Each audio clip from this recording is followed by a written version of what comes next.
Welcome to Clawson's City Council Budget Workshop Night 2. We're starting with Mr. Elvis from the Building Department. Thank you, Madam Mayor, and members of council. I'll just probably go through the items, line items that pertain to my departments. Straightforward, we'll just start on page 1 in the revenue section. Did you want me to go line item by line item or anything that changes drastically? The change probably be best. If we're at page 1, vacant property inspection fees, it's 101,000,475. Back when the recession hit, we had over 60 vacant properties in the city. Now I think we're down to 10. So if the numbers and the percentage show it's a change, dropping drastically in revenue, less vacant properties equals less revenue. It's a plus and minus, so less revenue, but we have less vacant homes in the city. So that's one of the good ones. Civil infraction fees right underneath that. You see a percentage change going up. Civil infraction fees are being implemented more and more and being paid more and more by the people receiving the fees. So What's the nature of that?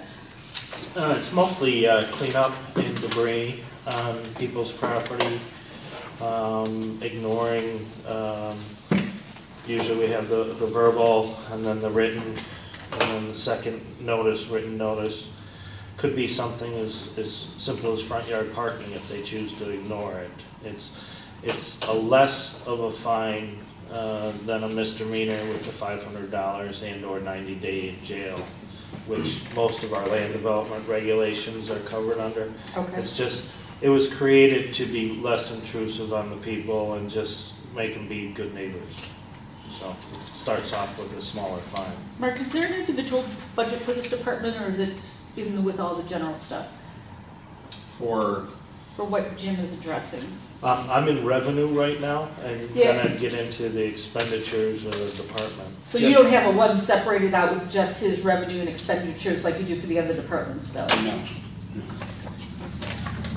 Yeah, the general fund is not, but let me note that I can get separated revenues. I just wanted to have it if there was one. Go ahead, sorry. So right under civil infraction fees, a lot of my stuff is bulked together in that section. Building permits, electrical, heating, mechanical, plumbing permits, and then fire inspections, other permits. And keeping that in my department, I don't believe you guys call the fire marshal in front of you because most of the paperwork comes through my department anyways. And we do have a new fire marshal and he is working out wonderful, so. Does it make sense, Mark, to put the fire marshal back under the building department instead of through the fire department? Because it was before we had the part-time paid chief position, it was always under the building department, and then when Bert came on board, it got moved to the fire department. I wonder if it makes more sense to put it back in the building department. Sure, we can put it in the building. It's just a budgeting issue, so it doesn't matter whose department it goes under. Well, who does the fire marshal report to? He's actually under the fire chief, I believe, by their bylaws, so. Because we Yeah, but changed that though, right? Because of he the works- first spot? He works directly with Jim, and Right. so it can make sense to move him to the building department.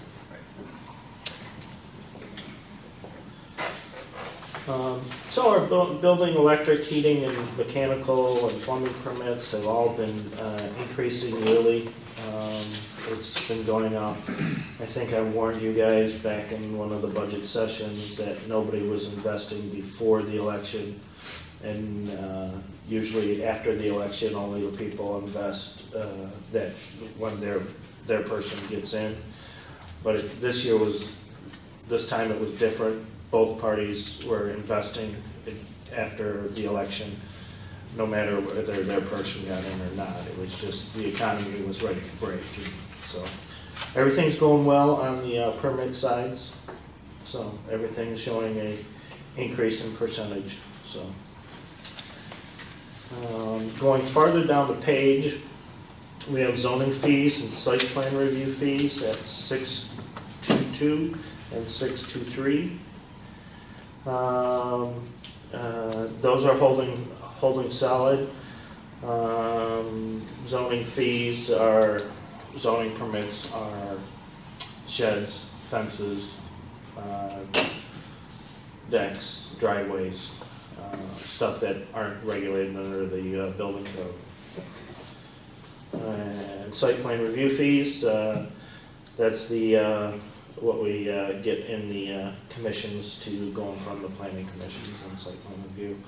We actually have a lot of the properties, our eyesores have been occupied and being reoccupied, so we're actually doing pretty good on that front. A little farther down, weed cutting and cleanup. These numbers are all over the place. Now, when we actually enter onto a property and cut the grass and clean up the property, I just did Blue Moon last Friday, Blue Moon Bar and Grill, the old Burger King, and then we'll be doing Atomic Chicken hopefully this week.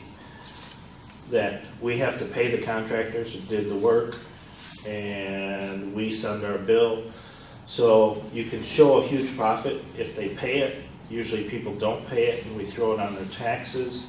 So this number goes down, but then you have your tax collection go up. So these numbers can go all over the place. In fact, 2016-17, we showed a negative 6,000. So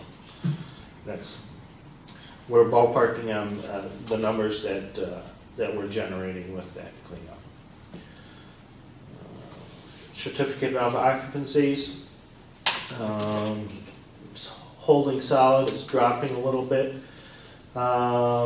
If an occupied business gets occupied by another business, we're switching it to the business licenses, which is one of the ones that I was showing how it's increasing up top. So certificate of occupancies might be going down in revenue because we're switching it to a business license. Business licenses are less expensive, but it's from a building that was occupied within the last 6 months and then a new business moving in.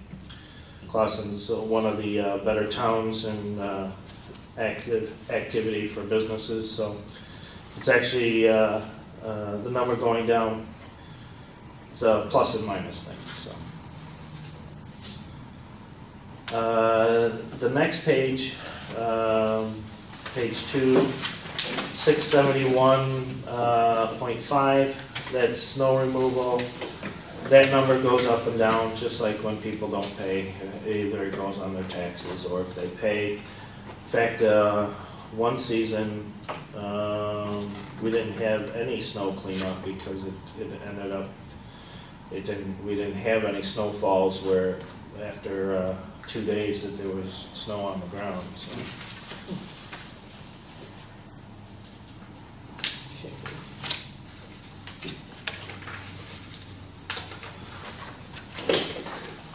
Now I can go into the general fund budget, so instead of the revenue side, the expense side. So I'm on page 6, City Hall, 298. Now the only part of that, well, I could probably get into operating supplies, but I don't have that much involvement with it. So building maintenance and janitorial services. Building maintenance is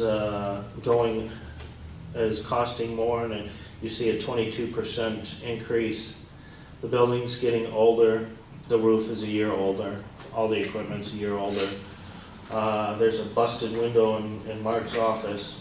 It looks like a rock got picked up by a lawnmower and Or somebody took a pot shot at Mark, I don't know. Mark doesn't look outside, so it's okay. Jim, I thought with all The brick with the help- note's didn't even still notice. stuck in there. with all the rejuvenation we've done around here, that the building expense would be going down. Replace So, the Honeywell and, Yeah,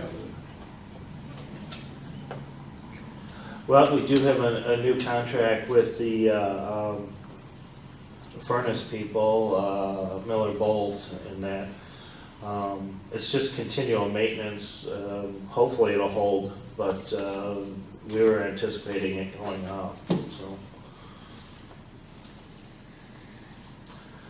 A lot of the work we've done in-house, the stripping of the floors and stuff like that to save money, so hopefully that'll show up in it instead of finding contractors to do it, so.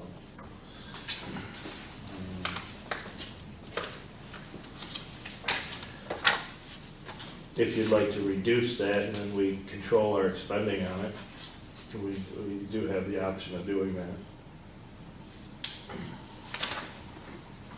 To keep it the same as the 18,000 instead of the 22.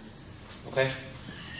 well, it's I like, mean, that's, well, I mean, I would rather. I can see logic in his explanation, because we have done maintenance, but, you know, it's, And there was some level of guarantee from Honeywell in regard to the heating unit itself, correct? well, yeah, they did all the heating units and the controls and stuff.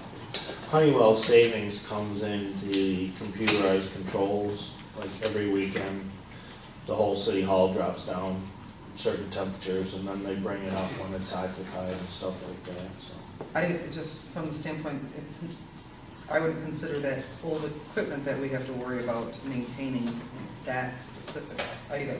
And I would rather see us maintain it, and if we need to make an adjustment and move money back in there, I'd rather do that than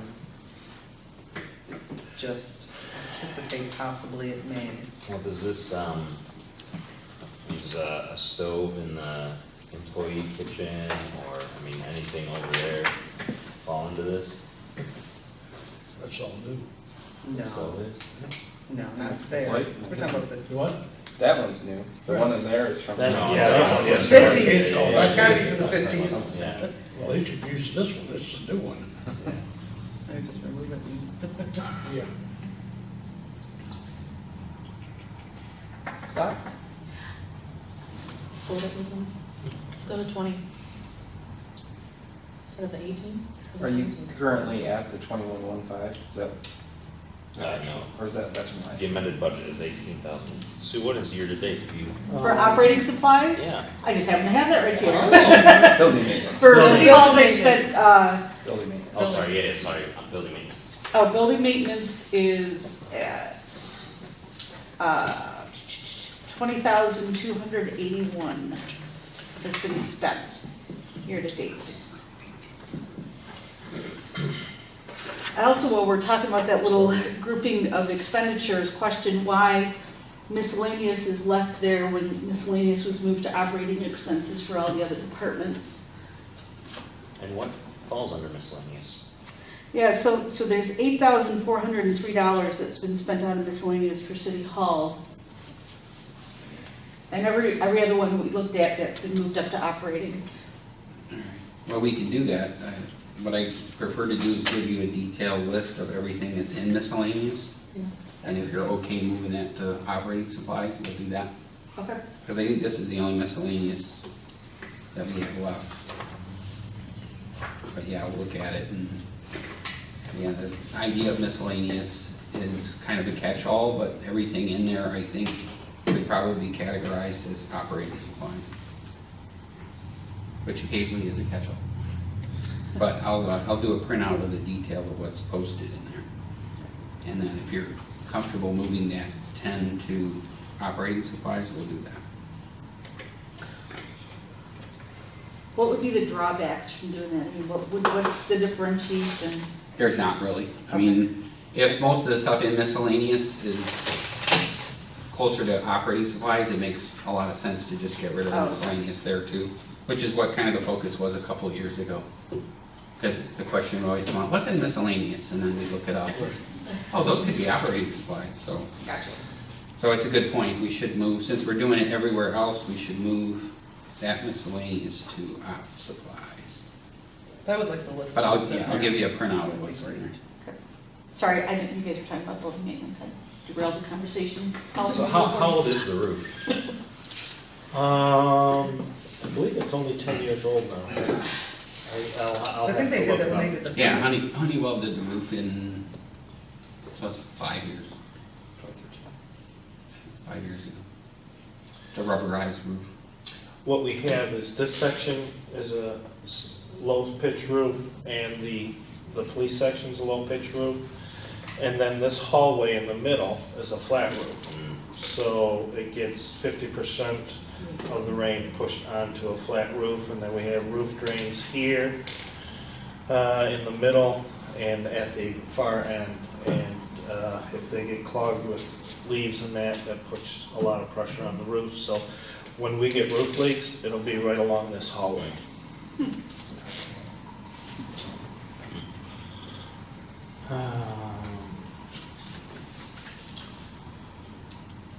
Did you guys decide on? No, we haven't decided. I was just gonna say, what do we wanna do with building maintenance? Anybody? Building maintenance? Well, there's, Under City Hall? so at this point, we really, there's only an extra $2,000, right, from where we're at? So I don't- Yeah, it's going from 18 Well, to that's- 22. Right, but you've already spent, Right, so there's, And a- we're in 20 now. yeah, so I don't know that it's, we move it, I think we just leave it there. yeah. Now janitorial services, the number's holding constant. Rachel, our cleaning lady, was working for the firm that we had beforehand, and she went on maternity leave, and they weren't gonna bring her back, and they kept trying to bring people in here that just couldn't do the proper cleaning. We enjoyed Rachel, and we retained Rachel, and we actually got her contract was comparable to theirs, and I'm actually saving a little bit on janitorial supplies because the previous company wrapped a little bit of their profit margin into those. So it's worked out good for us. We have the person that we want, and getting better service and slightly cheaper price. So Rachel's working as a self-employed employee, Contract employee. contract through some other agency or through her own? Her company, she put a bid together. So we've gotten documentation that she has workers' comp insurance on herself and that she has all that kind of stuff taken care The general liability, of? Okay, so she has all that in place? yes. Okay. I don't know who speaks to the copier maintenance line. I assume we're replacing something there, or? We can speak to that, I guess. The reason that is increasing, as you can see quite a bit, is because it's pulled out of the clerk's operating. It's basically our copier, and we realize that it's more City Hall because we use it, treasurers use it, DDA uses it, museum uses it, like everyone uses ours, because they can do color. So just put it in the City Hall since Right. everyone's utilizing it rather than. So clerk should have been adjusted down, is that what we're saying? Yeah, operating, once you get to my budget, operating decrease. Can we go back to janitorial for 1 second? Jim, are your janitorial supplies in that line item with janitorial services? Or is that just the manpower? That would be under the building maintenance. So cleaning supplies is with building maintenance.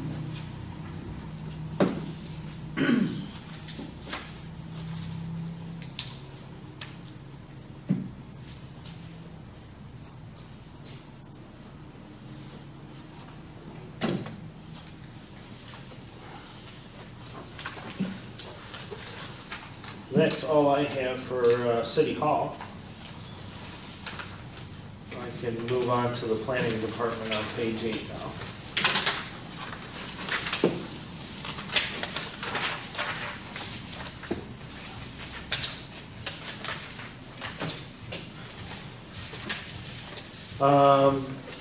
Planning department numbers are stabilized and based on our strategic plan for the planning department. our recommendations on that. The professional fees, we were worried about those going up and exceeding, and talking to the planner and the planning company, I believe we have those under control. And we have a proposed budget for that for $84,000, as opposed to the $100,000 that we currently have in the 2007, or I think that's what actually been dropped down to 90, you So we're said? gonna be able to amend it probably into the 80s So, based on the last 3 months, 4 months. So the amendment will be before you in June.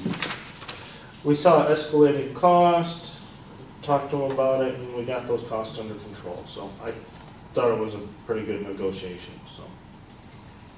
Is that what city council asked for? Well, you had asked, well, I was given the proposal to get options other than our current planner and a cost savings. And we proposed those, we brought those options to you 2 weeks ago, or a month ago. Did we want to discuss that at this time, or? Might as well. Because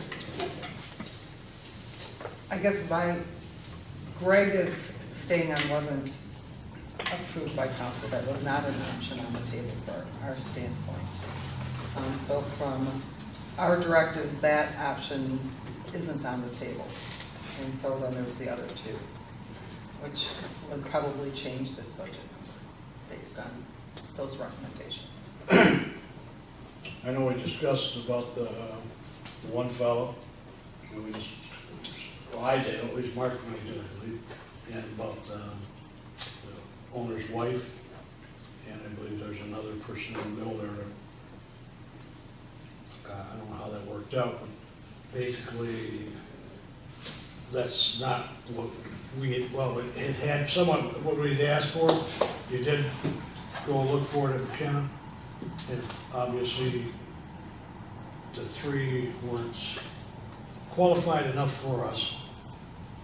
And so I would think at that point, we should have come back to us and said, hey, you know, these three candidates aren't gonna work, we're gonna have to look elsewhere for it. Am I making sense here? Yeah, so they did, Mark and Jim, or Jim submitted a memo to Mark, and Mark emailed it to us, I think 2 weeks ago today, maybe. Yep. With the options that Jim had put together for us. And so I think it's up to council at that point to decide what option, and I think, correct me if I'm wrong, really, Jim and Mark recommended retaining Greg, and also the other two options were Kathy, is that right? Catherine? Kathleen and Mario. Kathleen and Mario. The other person was too green, fresh out of college, and I interpreted it as she wasn't a good option.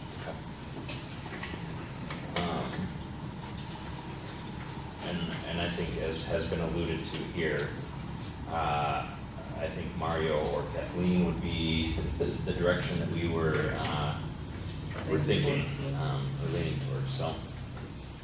I don't know if we direct administration here at this meeting, if that needs to be something that we discuss and give direction at another meeting, or how does that work?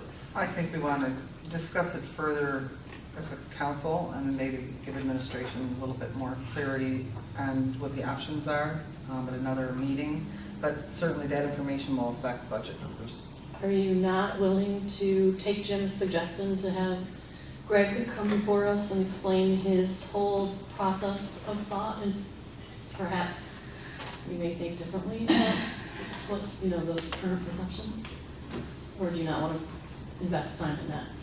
I think council spent time on it and had made a decision.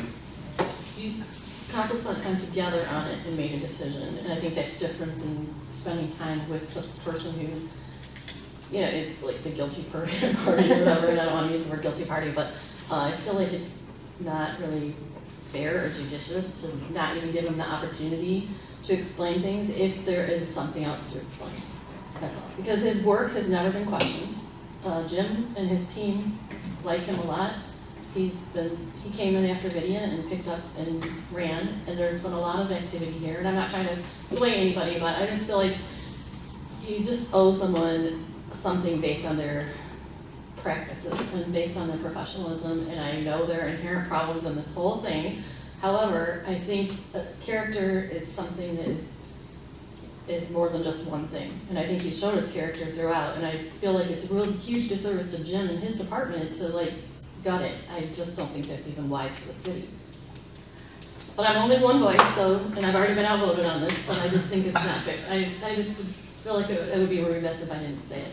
I think especially given the fact that there was no denial of what he did or what he proposed or what he engaged in, and that was the thing that we found egregious, that unethical behavior, and we have a responsibility to make sure that every person that the city employs is always going to conduct themselves with the utmost of ethical behavior. And so given that there's never been any denial of what he proposed, I think that takes the possibility of a relationship continuing with the city off the table. So according to Jim, do you feel the same way? Do you feel like, Well, you know? Mark clearly showed me what your directive was, and that we got those proposals. And then I saw Greg interacting with you guys with the ordinances in front of you guys. And I see how he interacts with the planning commission. And that's why I gave my recommendation, actually, keep him. I didn't believe that it was a done deal, seeing his interactions with you guys. I actually was going to email that evening and got distracted with other things to say, why was he once again in front of us when we had given clear direction that something else should be taking place. So I was pretty surprised to see him at that last council meeting continuing to conduct himself in the manner in which we had clearly said that we didn't want him to continue to. And when you say that, after watching his interactions with us, I don't know exactly what you mean by that. We aren't going to act untoward, towards him. He's there, and we're not going to kick him out or something out of our meeting.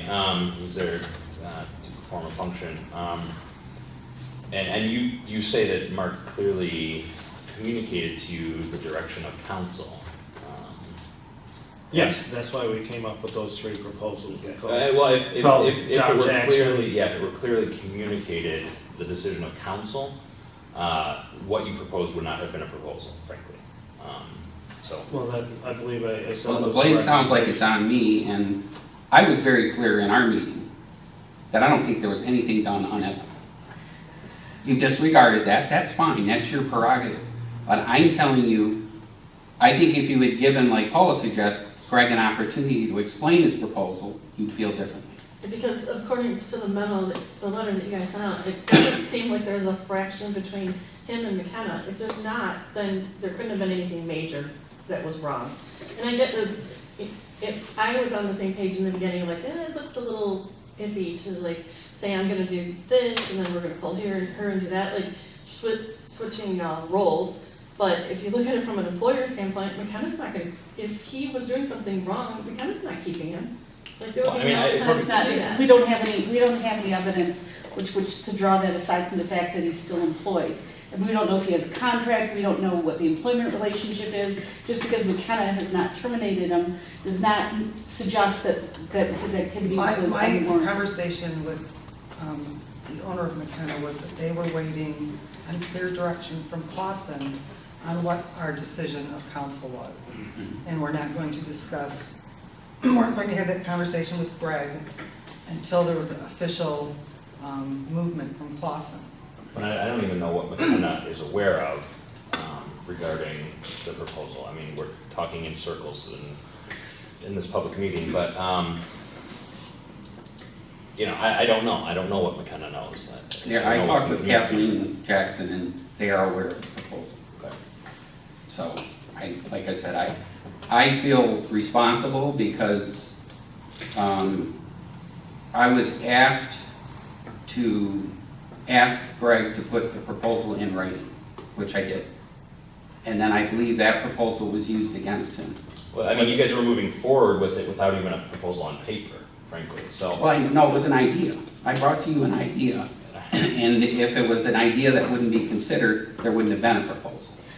But the mere fact that the idea was suggested, whether it was in writing or just verbally, doesn't, you know, it's no different whether it was a verbal suggestion or something in writing. The first time that you brought that proposal to us orally, the damage was done. So it had nothing to do with him putting it in writing. The first time that we heard about it, that it was being talked about, you know, that's where we lost confidence. And the train had gone quite a bit down the tracks because Susie had been discussing it openly. The conversation started in August, and council wasn't made aware of it for many months. Regardless of how it came to council's, we became aware of it. There had been not just discussions as a proposal with you, Mark, but discussions within, you know, city employees and open discussion. And so the proposal, again, is a moot point because it had been discussed openly in great detail before it was put in writing. But I don't know that we're gonna solve any of this right now. I think we just need to table it and address this at another time, that line item.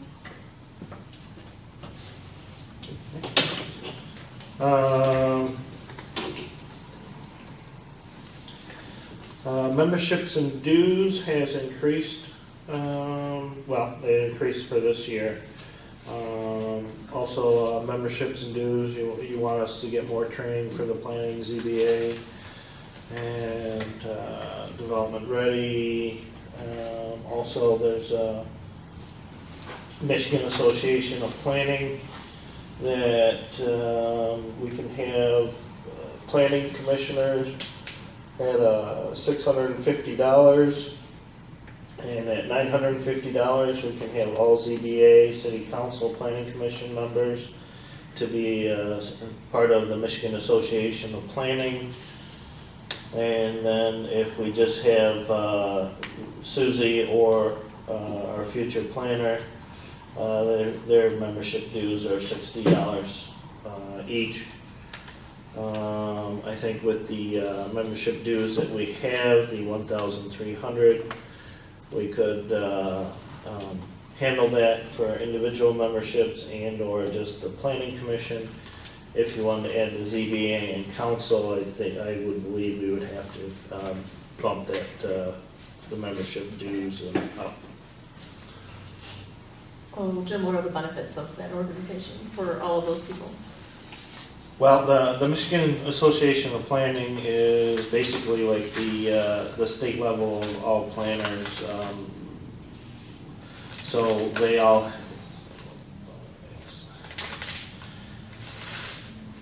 I can't go into detail because I'm not a planner. So my organization, but it's like the COCM for building officials. It's the main chapter that we all, if we have a problem or we ask a question, somebody in the state has dealt with it before. So it's more of a communication and everybody getting on the same page.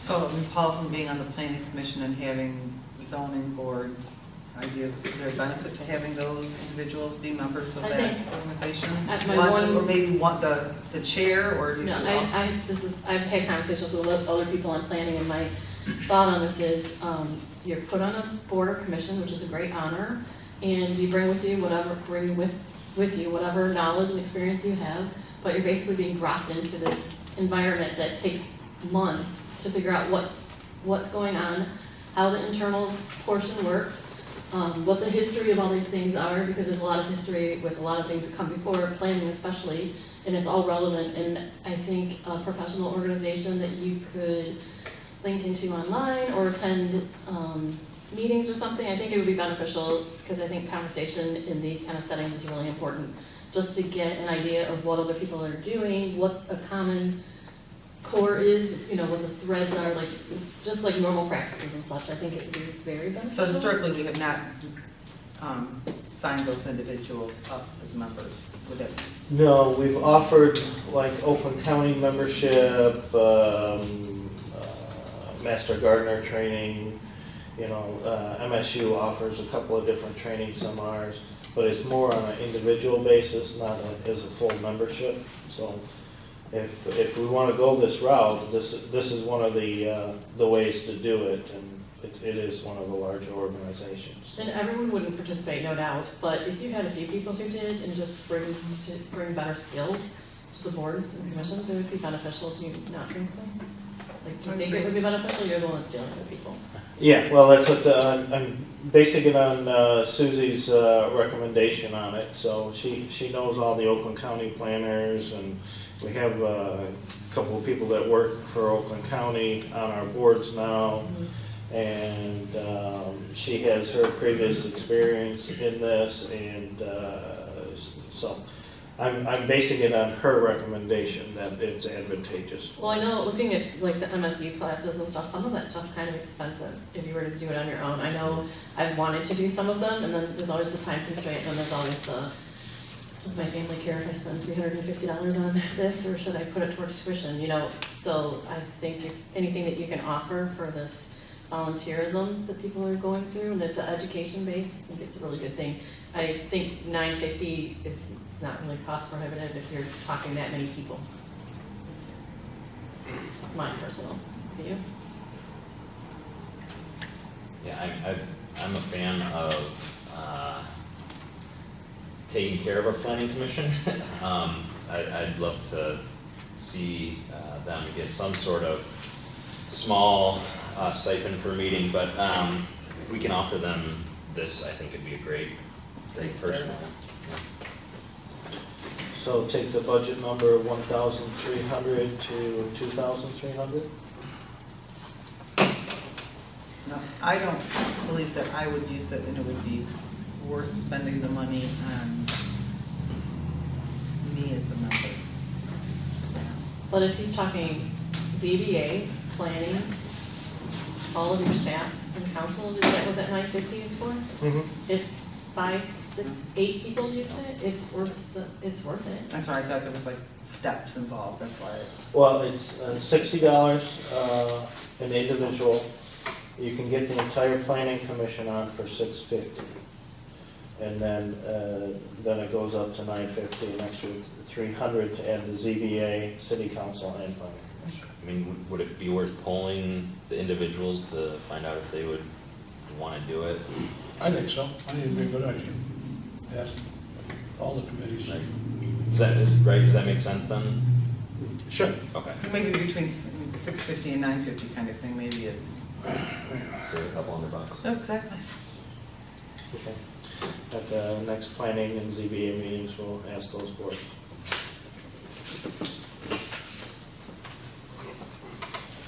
We just sent them an email there, they have those new email accounts. Moving on to the building inspection, and, well, it's still listed as engineering, so it's building inspections. Department 428.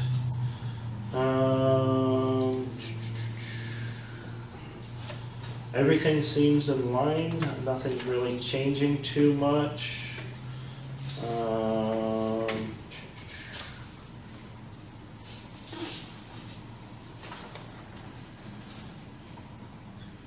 I have books and periodicals going up 33% from 600 to 800. Why that occurred is for $700 a year through the Oakland County Building Officials Association, I've signed up for the essential codes. The state requires all the codes to be in your office, or you have reasonable access to it. So it's an online of about $40,000 worth of books. That's a great price. And then every 3 years, you have to update them, and for $700 a year, they have it all online, so I have access to all the code books, and I can just keep the main ones here. So this refers to the concrete specs, the steel specs, and, you know, everything. So I thought it was a good deal, and I was past president of Oakland County Building Officials, so I signed us up for it, so. Last year, wasn't there another resource that you were looking to do to get to help you last year? Did you get it, and has it helped out? It seemed like there was a. Well, MadCAD was the main one, and then I was, the U of M library is another access point, but it's usually Washtenaw County or the counties right around Ann Arbor, that the state is saying that all the code books are there, so if you're a member of the U of M library. And then I was asking about our library networks having access to all the codes, but it was too hard for me to track what codes they had and what dates they had. So it was, the online version is a lot more convenient for me. And they're not, other people don't always have the current ones, they're not good about updating them. Correct. I know from business, yeah. Jim, what's the part-time salaries and wages? What's that cover? Part-time salaries and wages, actually cover Barb and Susie. And does that cover my outside inspectors too? Yes, sir. Kim's in there also, or They're under professional fees. they're under professional fees? Jim, That's Barbara's. when we spoke with the joint meeting, you had made it clear that you were really understaffed. Did you put any allocation in here to either add staff or to increase hours from some of your part-time employees? Or is that not a concern for this upcoming year? It is a concern for this upcoming year, but I believe it was the intention of the council to make cuts on this budget, so I didn't know if I had the ability to add personnel. I'd love to see a full-time code enforcement officer. I feel like we're there. And whether that's, if we have now, or, you know, if it's two part-time people, whatever it is, I think we're there. And then, I mean, if you are that severely understaffed, I don't know, what else we can do there. I don't know if Susie becoming full-time is helpful in the kinds of things that you are looking to get done. And maybe that to add more hours in Susie's role, kind of a proposal on what those tasks would be and what would be able to be added that isn't being provided now with her being part-time. But I agree with Matt, a full-time code enforcement presence, I think, is really important in the city. I think it will benefit the businesses, the residential areas. I get a lot of concern in regard to code enforcement throughout the city, and there's just not enough hours in her day, and when she's available, and I don't believe she's available. Barb isn't available Yeah, any other time. She works would not other take places. full-time employment. She's Right. got grandchildren and commitments in her other organizations to Troy and stuff. So I don't know if we do the part-time person on the times that Barb isn't available, and then look at, Barb, I'm sure would like to retire some point in time, but then we can potentially look at that person transitioning into a full-time role. But I think. One of my recommendations for a succession plan is to bring on a full-time building inspector / code enforcement officer, so they can get to know the community, get to know the individuals of the community. Yeah. We did have 2 part-timers, but it's been a while. Yeah. And that's exactly what they did. The other part-time individual, when Barb was here, did the hours that Barb couldn't. So we had 2. It was the equivalent of full-time because they split hours and both did code enforcement, so. Yeah, Jerry went to Florida in the wintertime, and then coming back, he got cut out of the budget one year. And so I think we're looking at a year-round spot. Per year. So that might be something you want to think about, put together. And the Susie piece. Would you be interested in this budget session to increase somebody? I mean, this is gonna be for your whole year, so we need to consider it. We need to start considering it sooner than later. I think so. I mean, But we're not slowing down in what we've got going on from a development in the city, and we hope not to, so to keep that ball rolling, and make sure that we are able to address all of our, new businesses, new residents in town. We need to start looking at manpower. And just maintain standards. That's half of what your team does. We want to ensure that what's out there is, up to the standards that we expect. state, yeah. And an additional code enforcement officer should pay for themselves partly, I would imagine, in additional revenue. I would At say. least at first year, maybe people, once they get the message, they'll start not getting dinging as often, but I don't know if code enforcement can sustain itself, like building inspection or plumbing. Yeah, I don't mean that. They could, a portion of it. Right. You just have to watch their hours too, of course, for healthcare. Great point. Well, just- Now, would we bring on a full-time code enforcement officer and allow Barb to stay on as a part-time until she chooses to retire? I think, what I'm envisioning is that you have Or- somebody, so Barb and this new person make up a full-time person. Okay, sorry. And as Barb wants to be here less, and we phase the person that's assisting her into more hours. And At I least, do at have least the- starting, at least that's where I'd like to start. And you wanted Susie to be able to go to full-time if she's willing to take on the economic development and a code enforcement position? I don't know if that's kind of I matching. hadn't No, done no, that. that's not where we're going. Okay, so, I didn't know, it No, no, was sorry. like, it was. So there's I a got code confused. Sorry, enforcement yeah. solution, Uh-huh, and I think in regard to the planning, that we probably need some sort of a proposal on what additional hours in Susie's role would be. And that was something that I thought was a little confusing in your memo when you said that Susie had been turned down for full-time. And that really hadn't been, I mean, the proposal as it had been presented to us for what she would be doing full-time, but you, as was mentioned, you had. I believe that was a directive. So where we're at now, you insinuated you need more manpower in the building Mhm. department. We would like to see a code, so there's two different things. More Okay. manpower, Okay. and then code enforcement officer, more hours for code enforcement. So Okay. those would be two things I think we would be willing to consider. I don't want to speak for all of us, but. I think we'd like to see it in writing and not just the numbers, but what it would entail, what they would do, like a full, so we can grasp the entire picture of So- what we'd be getting for the money. So, let's say, an extra 15 hours in Susie's work week would allow us to do A, B, C, D, and E that she doesn't currently have time to do. Yeah, These are the benefits of these additional 15 hours. where I things think- are slipping through the cracks that we're missing Yes. because. I think as a foundation too, maybe a more substantive understanding of what she's currently doing with the time that she has. And then, if we were to add X, we could get Y, sort of thing. Doesn't Barb do a lot of work for you, Jim? I mean, Yeah. I mean, she's my other eyes and ears out in the field, so.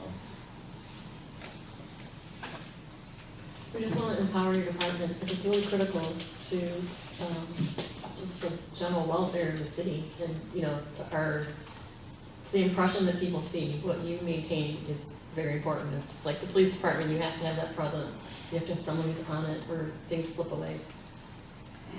You guys do a great job, just, we want to empower you.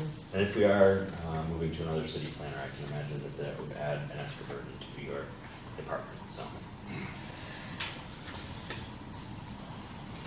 Going back to the budget here, I noticed that you were one of the only departments that was looking for a reduction in vehicle and mileage allowance, and I assumed that everyone else was looking for an increase because gas prices going up, but I see it going down. Now, your year-to-date shows you having used under what was budgeted so far. Is that So is that, you're not really asking for the mileage as much, or? Right now, I'm the only one getting mileage, driving around the city. Barb's driving a car 13, an old police car that, yeah, you can't decrease the value of that police car. But I do pay out mileage when they go to conferences and other cities and stuff like that where they have to take their own vehicles, so. So there's just So less it's- use going on? The numbers are showing that we could have less in it, that's why we're Okay. asking for less. Thank you. Thank you for being mindful of that. Yep. Basically, you're using 2 cars, right? For your department and Barb's? Mine and Bob's. Right. So you're using 2 cars.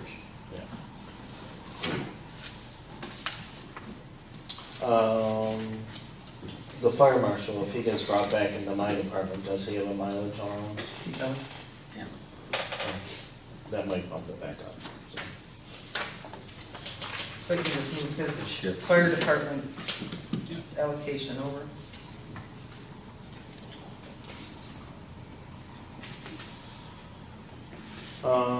Seminars and workshops on the next page, which is page 9, well, it's right under vehicle mileage thing. Shows a 60% increase. That $1,200 increase is the BS&A training that you guys asked us to implement, and here's the cost for that, which is $1,150, so that's what I increased on that.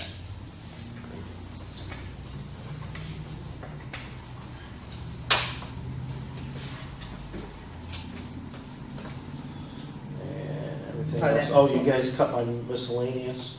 That's what I don't know exactly where to put something. I'm wondering if we even leave, do we leave $100 in miscellaneous? I think at that point. Let's go to 90. Okay.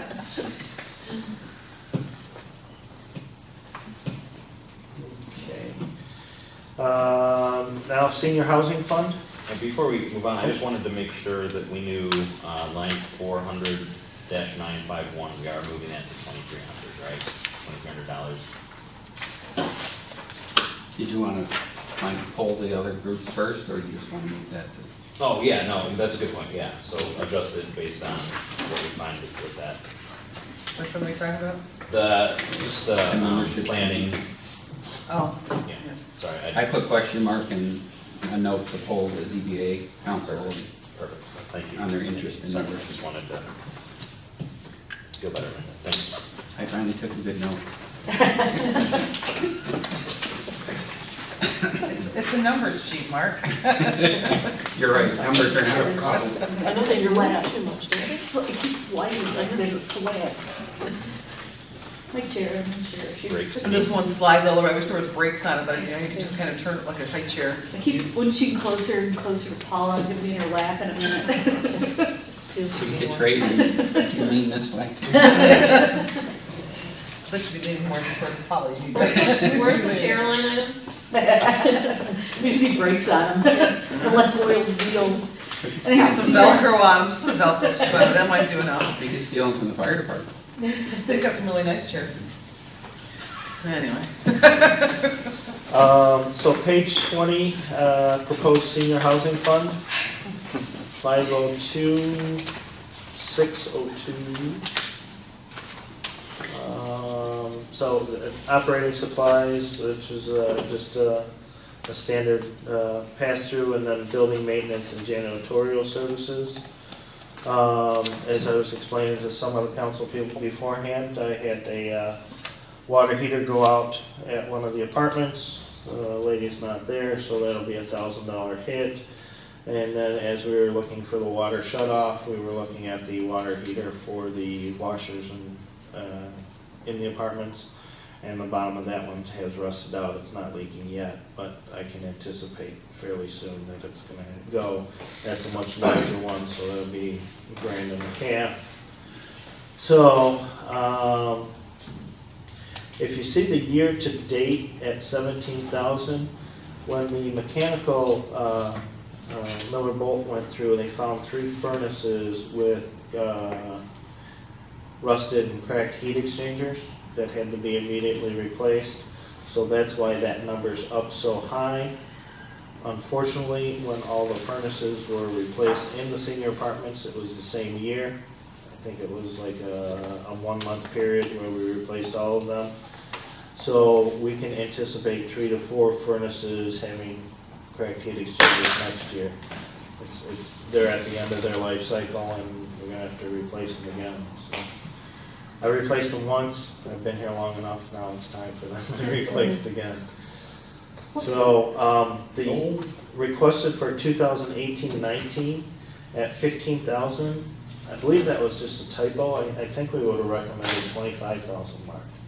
Is that a possibility? If we replace the HVAC units, they'll actually be recorded through assets, Okay. which means they'll depreciate. So rather than building maintenance, they'll be listed in their equipment Okay, as asset purchases, and then we'll depreciate them over probably a 10-year period. I think it's a life cycle. Now, some of these water heater hits, now those will be this calendar year, won't they? Yeah. Or fiscal year, yeah. so they won't Before June. be hitting that next year's budget, at least 2 of them. Right. Or, What kind of things happen under administration, the $7,500? What's in that bucket? The administrations are all people, employees that aren't assigned to a fund or department. I think it's usually funds. That, like Jim's time, my time to do any work, the DPW's time, we charge off an administrative, a flat dollar fee each year. And then I think every 3 years, we have the auditors make sure that it's a legitimate charge for our time and services. So the administrative charges you see in other funds are actually charges for, because we don't have anybody assigned employee-wise, but it's just to cover our time. so So- Mike, any of Mike's going there, because Mike and his rental people? Yeah, Mike, Jim, myself, Probably we do an some- estimate. Stacy. Probably some billing, yeah. Yeah, Stacy does the invoices. So in addition to that, we move a chunk of money into the general fund, which results in it operating at a negative. Right. I don't understand the wisdom of that. It's at a point where it's probably not wise. We should take less money from, so we don't wipe out the fund balance. That's what I was thinking. It seems like it would be prudent to you know, Decrease. if that 30,000, you drop that to 15, then you're gonna break more even and not be hitting that fund for next year. Is everybody okay with that? I mean, that makes sense. Doesn't bother me. Doesn't bother me? I mean, is 7,500 for administration sufficient, do you think? We'll check it again. I'll see, because it seemed like the year before Dave left was the last time we checked it, so we're probably due to take a look. And Jim, in regard to that letter that we were gonna send to them, who do they call when they're over there?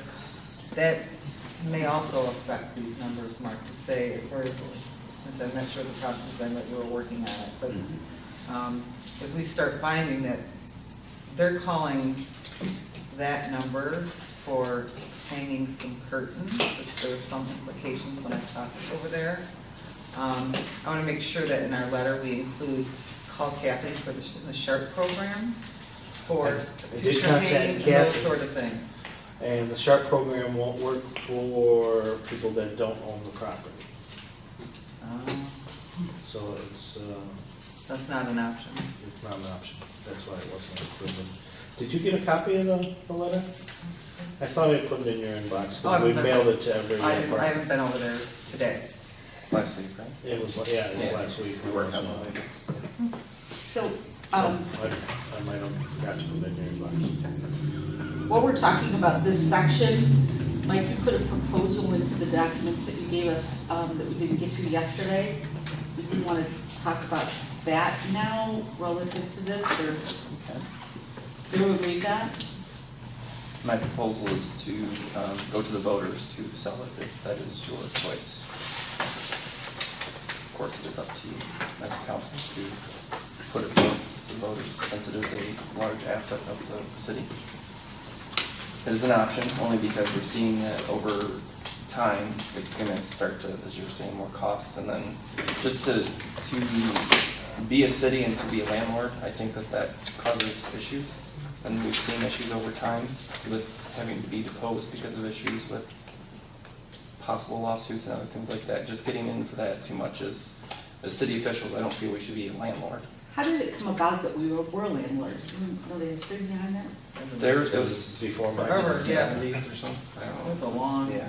long They time. decided to build, it was a great idea to have it for seniors, that they could, from the city, they could go there or out of, but even, there's been over time where it's gone vacant. There was a time where I feel like we had 2 apartments that were vacant for like 6 months. Many of the elderly don't want to be on the Yeah. second floor because there's no elevator No. there, so they have Oh, to take really? the stairs. We've tried So to that's get part of CDBG it. funds for there and they won't do it. We tried numerous times to have a lift, we went through it, Oakland County said, no, can't do it. We tried to make it more accessible and it's not working. You know, and I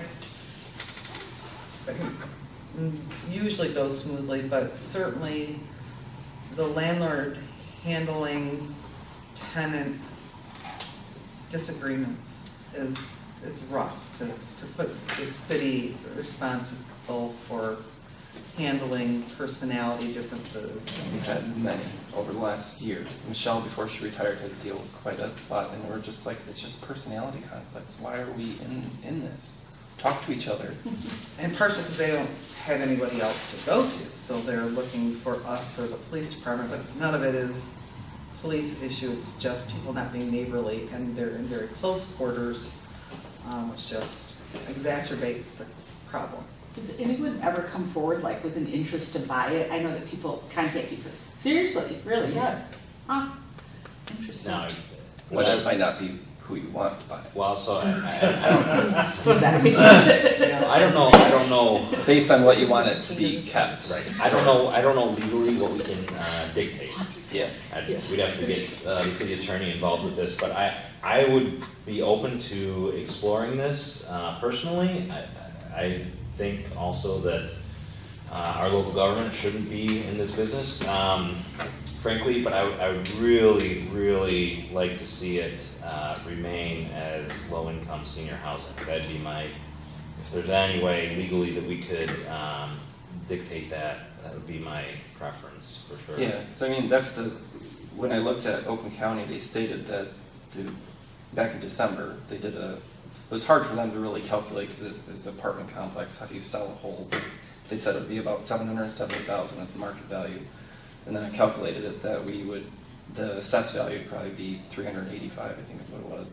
So we'd end up getting approximately, if it's left residents, about $20,000 in taxes, which right now we're not because of the city.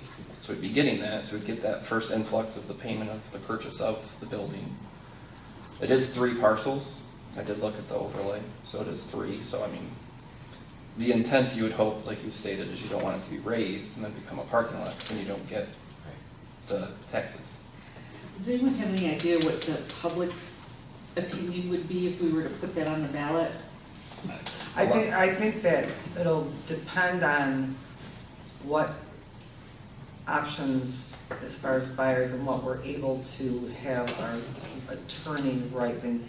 If we had this as a stipulation and we're able to have We somebody. could legally do that, yeah. Yes, and then put it to the voters on, this is what we want to happen, and if this opportunity presented itself, could we? I don't know how you would do that, but that's kind of what I'm looking at, that we want to see if we could ensure that it be senior housing. Low cost senior housing, and then how is that as far as someone wanting to buy it? Like, And I know there are nonprofit organizations that provide senior housing, and One of the members of the planning commissions works for a company that actually does that. That is their specialty. Really? Yes. So would it be prudent to, for initial steps, to A, ask John what the legalities around requiring it, and B, talking to a couple of those agencies and saying, hey, if we were to sell it, would you really be interested in moving forward? Just to sort of have those ducks in a row before we put it forward as a ballot proposal. Oh, definitely. And that's why I wanted to get your, I guess the feel of where you wanted to go for it. I mean, it doesn't necessarily have to be on this budget. It could be the planning, could be throughout this year, and then it could go on 2019's ballot or even 2020, whatever. It's just looking ahead it's really, as we were seeing, that things are gonna start to happen, we're gonna have to replace more, and then the costs, and then the burden of dealing with these personality issues and other things like that, it's just, I feel it's kind of time to, so yes, to investigate all these things and see if we can. Would we have time to put it on the 18 ballot? I just feel like it's a more visible election cycle than 19 would be, and I'd rather get it on. Yes, May 15th is the deadline for August, and So we could get it on the November one then, eh? November ballots, I could, yes, if you'd have time to investigate that problem. Dates for, to place on the November ballot is August 14th. Oh, so we got tons of time, eh? Well, yeah, it's like tons of And then time, things just move need so to quickly, investigate right? and then be able to PR, you know, to. Yeah, and of course we inform notify the public. residents, but as we even stated, Stacy and I, we were talking about it, their leases are not monthly, they're not yearly, they don't have, it's, so we have a lot of, I mean, we're not gonna just put them out on like the street, like a week later or something like that. It will take time, we'll notify the residents 6 months, a year, whatever the process could be that you have. You can either work out an agreement if we get one, where someone else buys the building as senior housing where they can stay there, you know, have an agreement. So it is all based on a lot of investigation, so we can look into all that. There are no, like, HUD ramifications or anything like that because of the type of housing that it is? We don't, it's not HUD or anything. Yeah, but you have other government programs in, right? Like, there's no governmental entities There's involved in this except Not in us? ours, yeah. The high rise is all governmental. Yeah, that's why I was wondering, because I know some are, right? Yeah, we have nothing. When people ask, they're just like, you have low-income housing, I was like, no, we own an apartment that has low rent. That's all. So if we So there's no found, income No, qualification. no. That's a problem. Yeah. if we found somebody that wanted to buy this, they wanted to keep it as low housing income and work around what the property they have there. Is that what we're looking for? Or, Yeah, it's whatever, I think, if we see that we can dictate how or who it's sold to or what it's used for. I'll be, I'm not looking for expansion of businesses down that street. Or parking. I understand, but if there is a lack of parking in that whole area, and they could still utilize some parking in there. Yeah, and I guess you'd have to have a shared parking agreement. Right. Or something like that. I mean, you have to have enough parking for the unit based on, I mean, the people that would complain, you would really get some complaints. But something I were talking about this not too long ago, about keeping apartments and just working some property in here and there, not adding more property, more businesses. Just the parking aspect of it. so yeah, if you want to direct, you know, we can talk to, if your majority are on board to investigate, we can do that. That was why I wanted to bring it forth, that if, you know, see where your feelings were. Information never hurts. Yes, and if, you know, again, if we decide not to, then you decide not to, that's fine. So are we reducing the transfer to the general fund then? Is that what we decided? To 15? Yeah.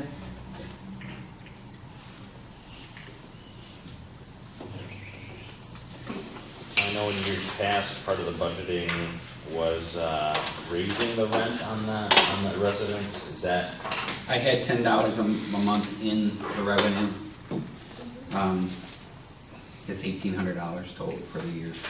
so the expectation is that at some point in July, we would approve? Yeah, starting with July, yeah. If you approve the budget, it would increase $10, and that will be in the budget memo. Are you increasing the cost of laundry also, or are you just thinking they're gonna have more dirty clothes? It's a little bit more. 16, 17, we had a lot, and maybe it would just, maybe that was the year they had a lot of dirty clothes because it was 1,300, but, I mean, I think I just looked at an updated spreadsheet today, and they're gonna be close to the 900, I think, by year end. Okay. What do they pay primarily monthly now? For rent? To rent? $460 for the 14 one-bedroom, and then the one efficiency is $430 a month, which includes water. They have to pay their utilities and cable, but the water is included. So basically, they're all around 460? 460, yeah, 14 of them are 460, one's 430. Okay. So it is very, Are they all rented right now? Yes. Is it full? Yes, I heard the rumor that one of the residents is in the hospital, but I don't know. Apartment 101, Where I was at? yes. Yeah, and Judith? That's where the water heater's leaking. June? Nobody's in Wait, there. wait. No, there's Judith. Yeah, it was in June. And then I think another The one dog. has been possibly looking at moving out, but we I know, have, I there's know still one that's talking about moving to Birmingham. something, but no one's advised us. Yeah. So. That's- But we have a very extensive list. We have about, I think, 22 current Clawson residents that are on the list, and then about 8 out of Clawson residents. And we give preferential admission to a senior over a disabled, or is it both? Or No, it's- anyone? They have to be 60. The only time that we give any preferential treatment is, say, for instance, there's someone on the second floor currently who's living there, and the first floor apartment opens and they have a medical reason that they cannot go up the stairs, they get first to go down to the first floor. Okay. Even if someone is on the waiting list, and then you say, okay, then the second floor apartment becomes available. And then that's where a lot of times issues, people don't want the second floor. So we're trying to be good that if the resident's been there for numerous time, they have a medical issue. Now, is there any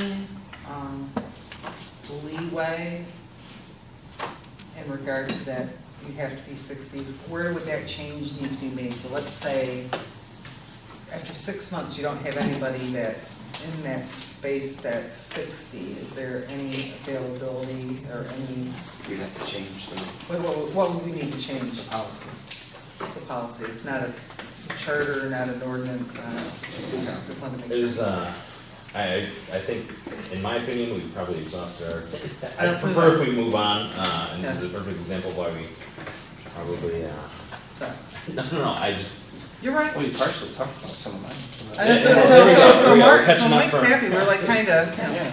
sorry. Okay, so we are on what page of yours there? City Hall capital improvement, we have, Page 4, is that we total received fair? bids for carpeting in my department. And have budgeted 5,000 for that. And then the building. Oh, that's your capital improvement thing? Yeah. Yeah, and that's City Halls, and then building inspection actually had 5,000 or 15,000 for a computer server. I don't know if that was put in the 5-year budget before we went to I the thought, clerk's office having a server in there. So. so wasn't that part of our BSNA thing, that we Yeah. did that, so? So I don't know if that a server is necessary, I'd have to talk to Dave, but I don't think it is, because I think we're already on the clerk's server and everybody's time. Treasurer server. Treasurer. Is this Sorry. one line item for both computers and servers, and it's just, I mean, are you? No, City Hall is the carpeting. No, I'm sorry, I'm on page 7. Are you anticipating any need for computers in the coming year? Is that what that is? Maybe, I think it's one or the other. Yeah, do you need new computers? I think that. Yeah, it's, I'm amazed at how obsolete computers get, how quickly, you know, because we have, 6 computers in our office, and if you buy one a year, the computer's obsolete by the time you get to the end of buying one, so. I mean, I'm just, Mark, I don't know if you know where that number came from. I'll check. I don't think it needs to be that high. And then you're asking if it's maybe just meant for computers. That's what I'm wondering, yeah. And no server. Because didn't we take computers out of the capital budget? It depends. I need them, so You I have need it in them. my office, my Leave computers. them alone. Yeah. Oh, man, I'll take 15,000. I'm not answering that. That's all I have. Thank you. Thank you very much. I'm sorry, but on the capital improvement, so the carpet's the only one that's yours and the others are other people's. Is that why we only talked about On carpet? page 4, yeah. Okay. There it is. The police department, who's next, also have carpet So, things, so this is carpet just for your corner of the world, the back end? It's the heart of the world. The pulse of the city. Can't use a throw gun, dude. Yeah. Is there asbestos in there? You know, there's days that I have muddy boots, but it's the original carpeting when I hired in, so Is they're this- 23 years old at least. Wow. Are we going to be able to do with this similar to what we did with the conference room? Is that asbestos tile? That's what we bid, there? We anticipate the same tiles underneath it, but it is the sectional carpeting, the same stuff that's in the clerk's, treasurer's, conference room. Which has been very useful, so we've had an issue with one over Throw in the wash, and hook them. We start, There was NB, what was it? We got Place in three, Troy. well, tried getting 3 bids, but Fairway never actually, they just talked, they didn't actually give paperwork. C&D Flooring and B and some other, the company D&D. the Tom's car, one down to Rochester Road. Jeez, he does stuff like this too. And I know one of the police officers, company brother. Tom Thomas, Yeah. Tom Thomas, carpenter. Okay, Anyway, Chief Anderson, welcome to Good. Budget Workshop Day. Thank you for making me feel welcome. I have some extra copies of my budget report. I don't know if anybody needed one or not. Yeah, got 'em. Thanks for doing that. I have it on my iPad. Enough for me to I have think one? I have one up for you to have. I don't need one, I have mine. I read it, but I didn't print it. This way, at least if there's printer issues or somebody forgot it. Thank you. I've got it in the order of what is gonna come up This on our one's some extra budget. printout, operating expenses there. Chief Anderson. Okay, starting off on the first, on our agenda here is 1 and 2, which would be revenues. Is that what you'd like to start off with? Okay. Basically, what I've done is gone through what past revenues are through the past fiscal years and kind of make an educated projection of what they are. I'll go through each one. Would you like me to go through each one? Let's, Yes, please. Oh, okay. Bicycle registration's on here, but we don't sell bicycle licenses anymore, so I'm not sure why this is on here still, but we don't. I was directed by the former mayor to keep it on here. Okay, This mayor says you can remove it. Okay, there you go. there we go. So that one's out, so. What number was that by the other? That's 483. yeah. That was 483. That will no longer be on the revenues, so. Okay, Let's put in operating expenses if we end up getting any. the next one down, they're kind of scattered through here, if you kind of have to pick through to find them. 566, MJTC State Act 302 training. What that is Michigan Justice Training Commission Act 302 of 1982 has funds distributed to reimburse the department for training costs. So at the end of each year, our training officer sends in a report to the state, and then we receive monies. That's projected at, again, by looking at past monies that we've received, and our training budget's been pretty consistent through the years. I've projected that at $3,400 for revenue coming up in this fiscal year, in 18-19. Next one is 624, that's police reports. That's for payment of police reports. We sell police reports, first page is $5, second page is an additional $1.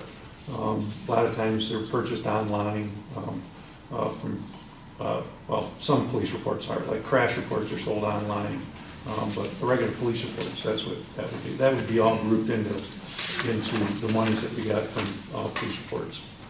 That I projected again, looking at past at $6,000 for projected revenue for 18-19. Parking fines. This is for our local parking fines that we have. Handicap tickets are $50 within 7 days and then $100 on or after the 8th day. And all others are 20 within 7 days or 50 on or after the 8th day. I've projected the parking fines at $60,000 for 2018-19, based on what our past and what I believe our future fines are gonna be. Is that mostly in the downtown area, or is that people parking on the That's all street, over. or 2 to just- 6ers are really, are a major part of those 2 to 6 violations, parking by overnight parking. It's not a day that doesn't go by and you see somebody walking up to our front counter with a parking ticket. Got a frequent Forgot I flyer left program one. for it? Yeah. So, but after they, you know, and then we did, a couple of years ago, we did increase that delinquent fee, and that seems to keep us down from, people don't want to pay the $50, they're going to pay the $20, but if it's 50, they make their way in to pay the $20 before the expiration, because our clerks had to do a lot of mailings to remind people that they didn't pay the tickets and that they're on the naughty list. So that's really cut down on that by increasing those fines. And they can pay these online now, which I'm guessing makes it much more convenient Yes. for people to pay them timely. Yep. Because they're able to do it online with Stacy's system. Yep. So, and when our people aren't there, they can take payment over at the clerk's office if our officers aren't there. 661 is district court fines. That's our 52-4 district court. That's our traffic tickets that we issue and misdemeanor arrests. The courts and fines based on past, and I projected that at $125,000. Basically what happens with that for the district court revenue, when somebody pays a fine, 2/3 of the money that goes to the fine goes to the court, 1/3 goes to us. Oh, okay. So that's why we try to write as many tickets locally. If they're state charged, then we don't get that money back. So it's, local charges are usually the way we go with local ordinances. And I project that again to be at about $125,000. We're pretty consistent around there, it looks like, so. 662, false alarm fees. That's, we charge a fee for false alarms if they get excessive. I don't have it here. I think it's $50, or yeah, $50 for the first one and $75 after that. But they're given 3 in the grace period. I don't have it in my notes here. But anyhow, that's what that is. Burglary alarms, robbery alarms, things. You try to do what you can to make it so that if there's a problem, they work on the problem if it's going to cost them some money. Because if they don't, then our officers develop a, kind of a sense of, well, this same old alarm's going off, so, and then it can get an officer hurt. So that There's definitely an uptick in that. Is that because more people are getting home alarms? Is that it, or? Yes, there's a lot of alarm. You know what's really prevalent these days is they're getting more and more of the camera systems. Yeah, the we're seeing, doorbells, yeah. which is helping us great in criminal investigations because everybody's got one. At least we got a picture of the people going down the street with that. But yeah, and I'm not sure what the uptake exactly is with that. I know it's a lot easier to get an alarm system with the whole digital age and things, people you can buy online and get those. It's not like you have to call up the Guardian Alarm or something to have them do a whole alarm system in your house. So that could be a reason for it. And that false alarms I projected at $4,000. 662.250 is preliminary breath tests. The PBTs, our preliminary breath test is with, we had the PBTs, but people when they're on probation, they have to come in like on weekends and things where their probation office isn't open, and our guys are there to give them let them blow into the instrument, and those are $25 a blow with that for a plastic straw. But mainly what you're paying for is the officer's time to come in off the road. Who pays that? Does the person parolee does, the probationer. There's a lot of places that are closed, and they look at it as a convenience to come here and get it done. So they don't have to be our probationers to do it. If they just call the dispatch, we'll have an officer respond to the station, have them blow into the instrument, and then we register, they'll have a documentation that our officers registered that they took the PBT, the results were 000. If that's not the results, then we have a probation violation, but that's generally what they are when they make their way in. So we get 2 per week. I mean, that just seems like a lot. I don't know why, but.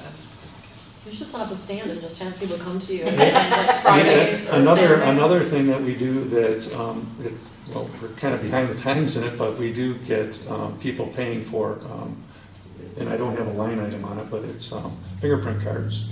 We have the old ink fingerprint cards, and everybody else has automated systems. And some people need that ink for adoptions or things like that, where they need to have checks, and companies will have it done, so we'll go in and we'll, I think we're charging $10 a card for that, for people to come in and do that.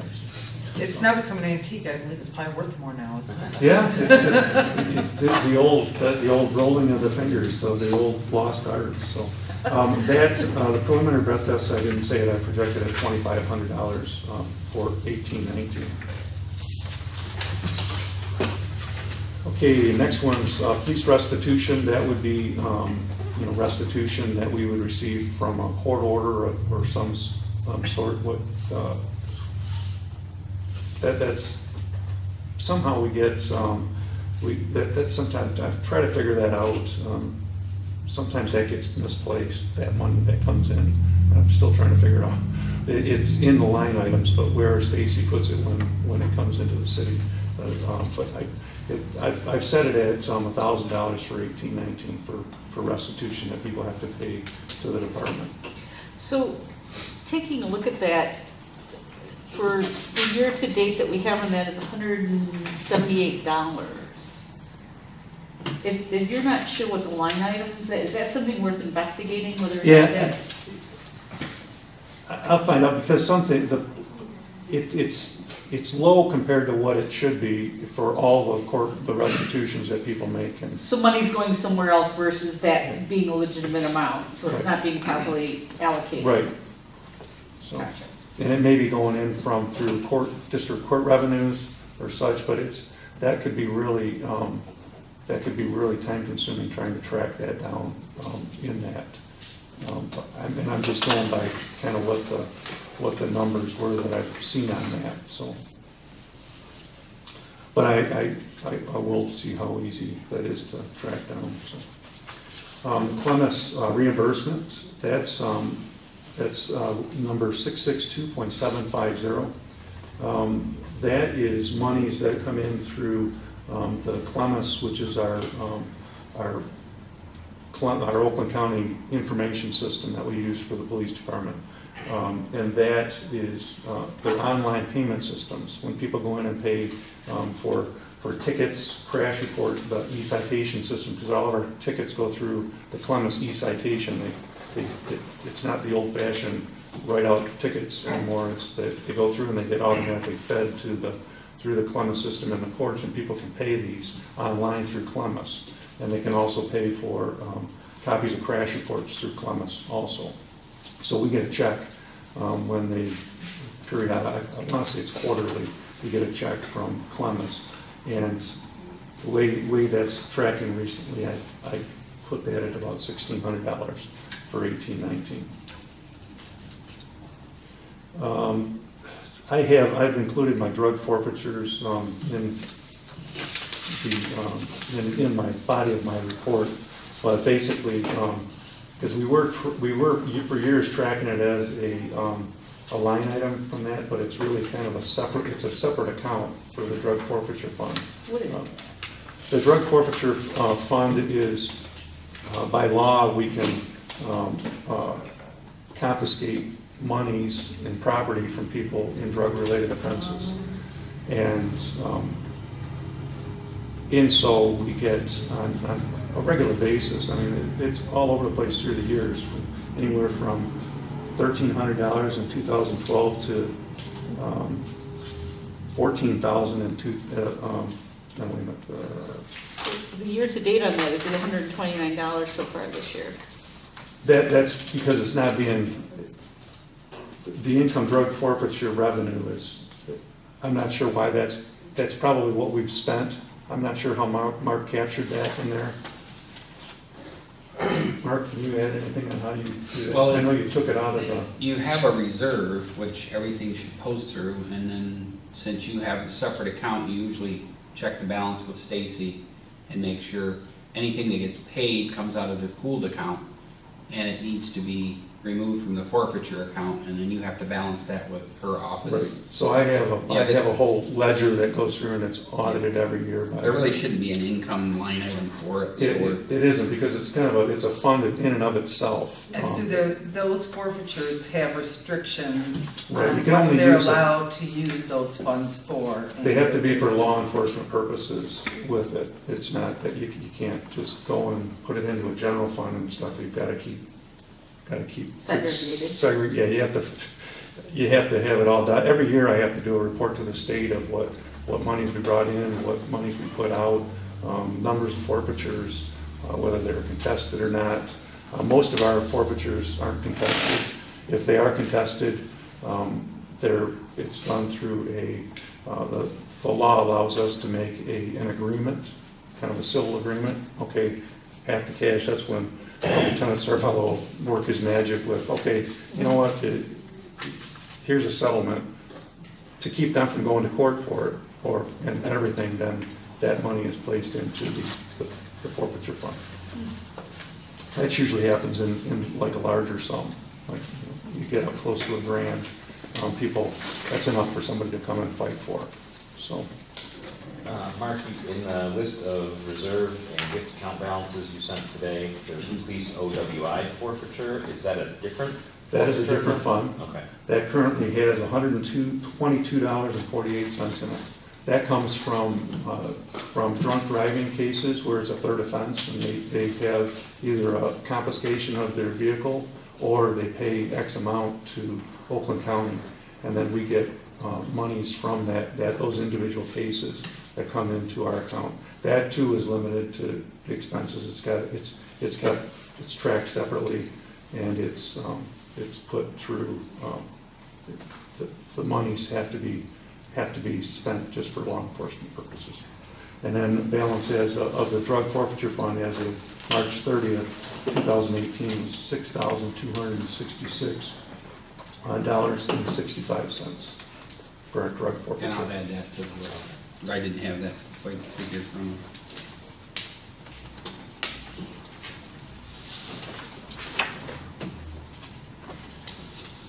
I think we covered, the next one I have is vehicle sold at auction, 670. Regardless of what we've tried with vehicles sold at auction, if we impound a vehicle, by the time it goes through all the processes to get people notified for, the state notified, to have it listed as abandoned, the value of the car doesn't match what is racked up in storage fees. We have an agreement with A&M Towing that they hold on to, they will accept whatever we get at an auction as their fees. So we don't hold them. If there's a car that's been there and it's got, over $1,000 in storage fees, and the car we get $200 because it's a scrap vehicle, they take the $200 to settle their fees for monitoring the car and keeping it on their lot. So we've tried to speed up the process. Officer Rams is our property custodian, and he's in charge of all that. And it's just impossible to have that as a positive gain revenue source. But where you do see is if you have a police vehicle or city vehicle, that's all profit. And I put $3,000 in this because that's what I anticipate we're gonna get probably for car 15 if we sell it. It's pretty old and tired if we are approved for a new car and we take 15 out of service.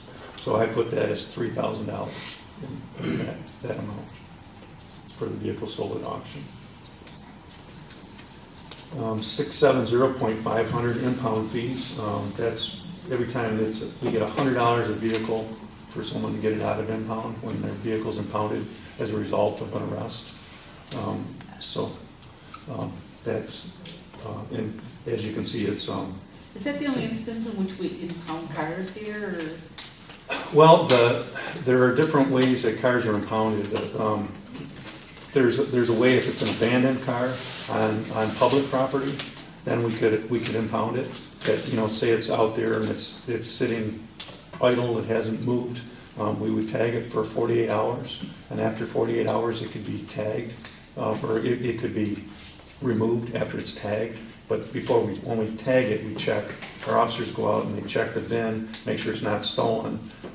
And they also, if they can see an owner that's someplace local, they'll try to contact them to get it out of there. If they can't find that, they'll tag it with a 48-hour tag, and then it's removed. The other tows that you have, private property can tow a vehicle if they're parked, if their lot is signed properly.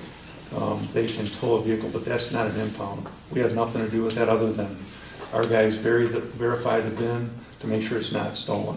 And then we have to enter it in as an abandoned vehicle, so that it starts the process for notification of the last known owner of the vehicle. So that's how. I was just curious, because occasionally we see that on the police reports we get, so the help of impound. Vehicle I was impounded, just yeah. curious what Well, it was in. you know, the law says that you can impound a vehicle if rather than it being left out unattended on the street. If there's a passenger inside the car that's able to drive, if they're sober, if they have a license, and the owner of the vehicle wants them, will let them have the car, then the officers will let them drive away with the car. But if quite often what happens is that the passenger doesn't have a license or is not able to do that, so in that case, it gets impounded. And our guys are pretty active in making arrests, so every time you get the arrest, it gets the revenue generated when they come and get the money out for the impound fee. And so I estimated that, I think I'm repeating myself, but $33,000 in 18-19, which is kind of what I projected the way it's rolling. Let's see, that is 671,009 police grant cameras. We use that's listed here, but that's not going to be applicable this next year. 671,301 other income police. That's generally miscellaneous fees that come in. It's generally a miscategorized deal. That's another one that it kind of falls into when, depending on somebody, the way they're assigning the payment when it comes in. But under other income police, it's still covered by saying it's an income of some sort. I projected that at $4,000 in 18-19. Other income, 671,351, other income police SOR, that's sex offender registration. Sex offender registrations, we currently have 15 sex offenders in town, and if they're required to make payments for administrative fees, and $20 each, and then the offender pays what is it? They pay $50. The state of Michigan gets 30, and local jurisdiction gets 20 of that. So, and the state keeps track of all of them. So, and they're the state, so they do that. That number varies. I put it down for 300. It varies of whether the sex offenders can. For one thing, they move in and out of town. We have a variation of them, and then as well as they also have an option of going to a local state police post to do the registration. In that case, then the state gets the $20. So we have a few of our offenders that do that on a regular basis, go down to MSP North and to do the registration. Other income PD OWI grants. Our grant cycle that was approved, it's off of our fiscal year.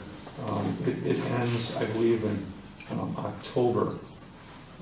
But I've talked to TIA, the Traffic Improvement Association, who coordinate our grants for our OWI and our seatbelt enforcement. What the grants are is we get a 100% reimbursement for our officers out on an OWI and a seatbelt grant enforcement time.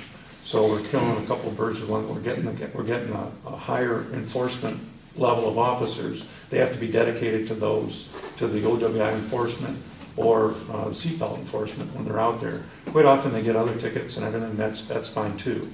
But they're not, as part of the deal with the program, is we can't be using them, we can't be bringing them along to just grab our calls and everything like that. We have to have a log that shows that what they're doing, what their contacts were, what they did. So Sergeant Horn administers that program, and he sends periodic reports to the state. We have each officer what they make in an hourly wage with benefits that goes to, that the numbers Mark computes for us. Where they go to the TIA, then we get periodic checks and we get 100% reimbursement for the officers' times. I'm anticipating it was 10 grand this last year that we got for that. And then everything I've heard is that it's going to continue into 18, 19, and it'll be another $10,000.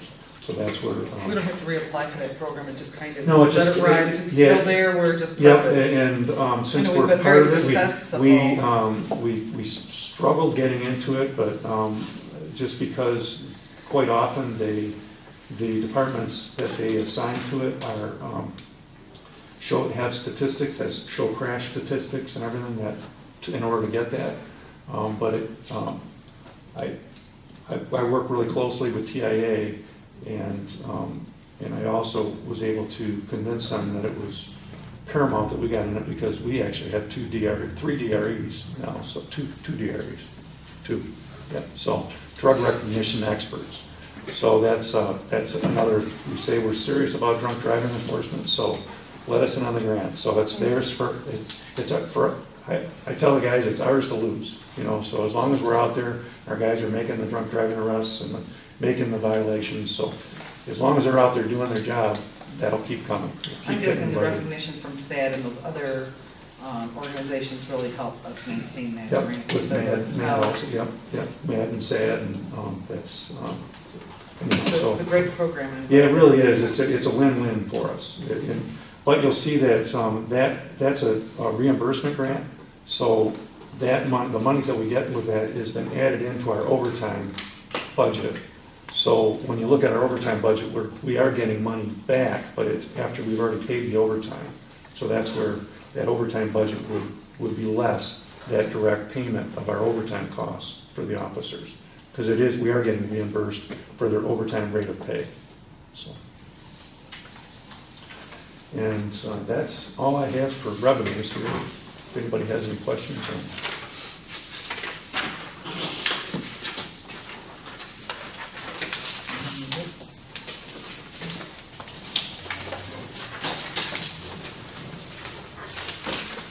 Okay, number 6. That is the page, actually goes 6 and 7 for us here. 6 and 7, this is the, if I could defer to my report, it goes in chronological order of what these, what each item is.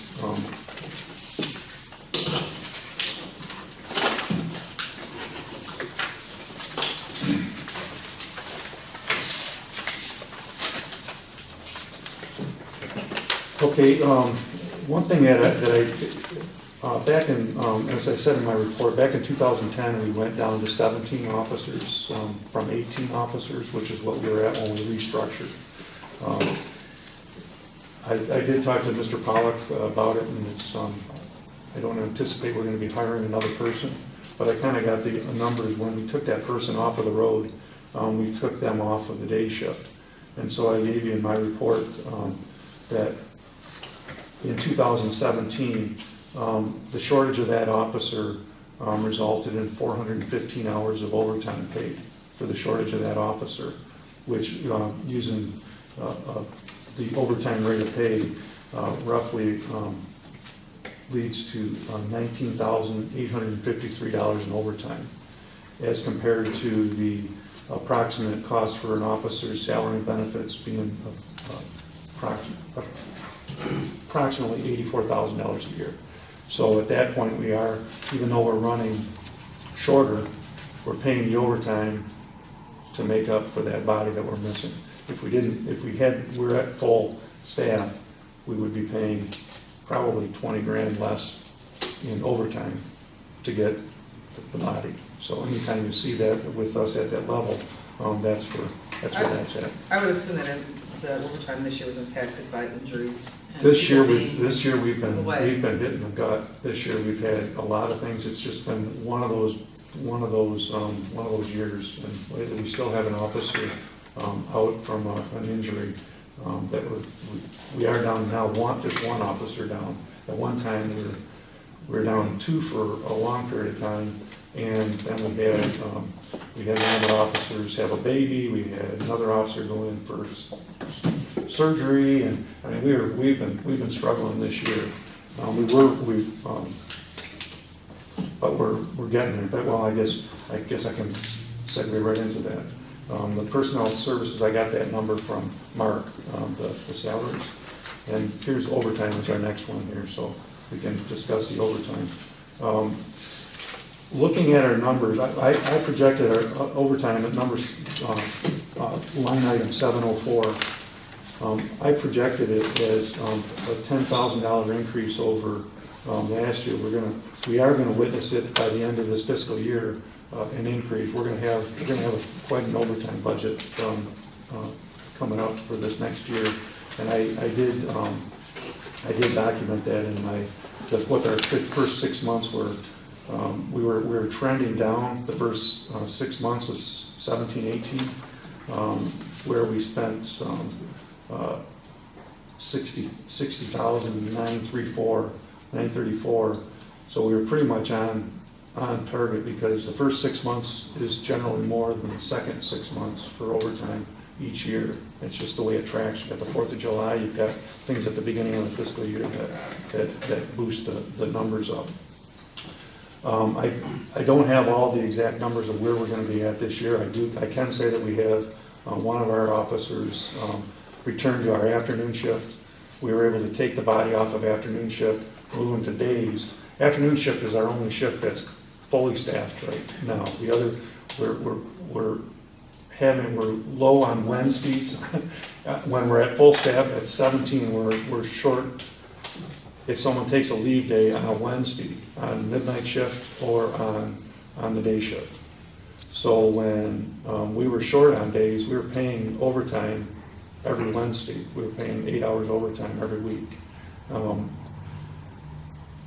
Now we're back. I transferred an officer from afternoon shift down to day shift to stop the bleed on days, and we just have one less guy on afternoons. So now that we've got our guy back that was injured from afternoons, the overtime bleed has stopped. We've got it. So if I'm gonna speed, Wednesday afternoon would be the time to do it. No, because we'll have our OWI detail out there.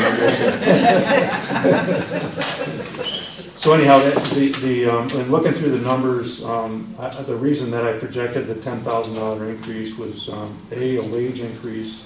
The OWI grant funding is going to be there.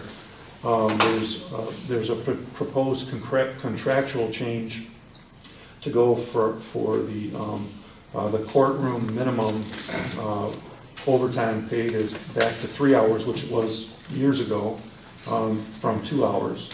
And that's, I had projected it out that it's, just that change in the last several years, past 5 years I tracked it, and that change alone going from 2 to 3 hours is going to result in about 150 hours of overtime additional. Which is about seven grand worth of overtime, using 47.48 or 47.84 as your overtime rate of pay.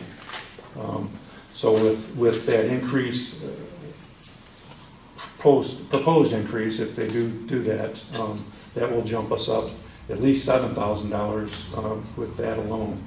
And then we have seen an increase in community events, which has runs, walks, downtown areas. I mean, it's just that we have seen an uptick of that, and you can see in 16-17 we're up to 11% of our overtime budget was dealing with covering community events. Another thing that varies in the overtime, well, there's a lot of variables when you look at overtime, and we do what we can to try to cut back on it. But you have, it depends on what, right now, all of our officers, by the time this fiscal year, our last officer that was at less than full wages will be at full wages. So in years past, we've had officers at various stages in their pay scale. Now we're gonna have everybody that's gonna be at full pay. It also depends on whether a command officer works the overtime or a patrol officer works the overtime, because the command officers, while you're gaining the advantage of having a supervisor on, you're also paying a little more money for them in overtime.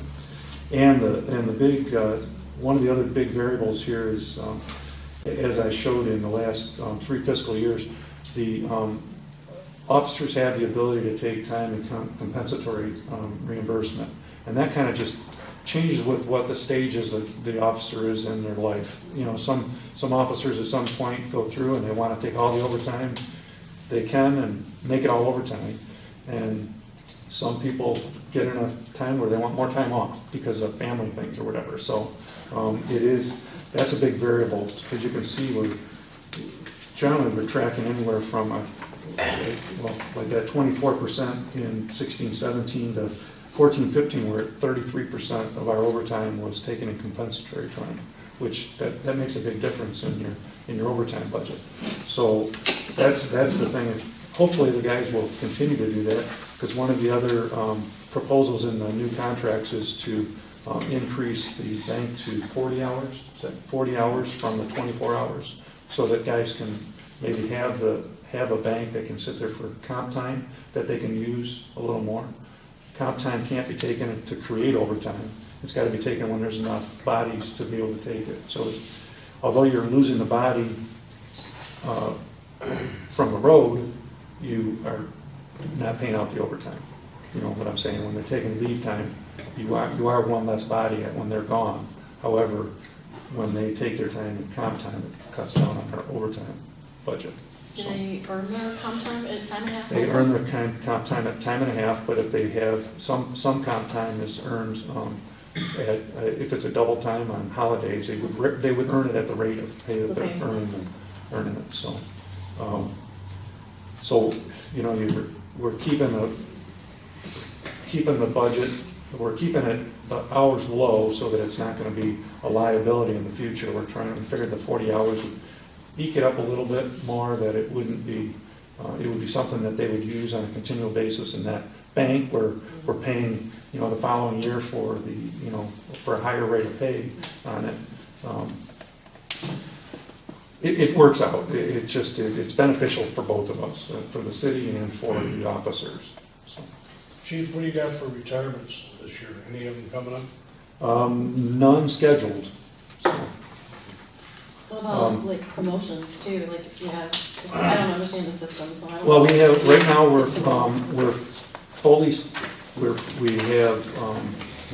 we've got a supervisor, a sergeant on each shift, and we have a supervisor in our detective bureau. So right now, the only question is our officer that's off on injury leave right now. It's kind of an unknown of what the degree of his injury is and whether we go forward with, you know, if he can't return to work or not. So there'd have to be a vacancy in. There would have to be a vacancy in order. to Right now, move someone up. we're fully staffed at 17. Okay.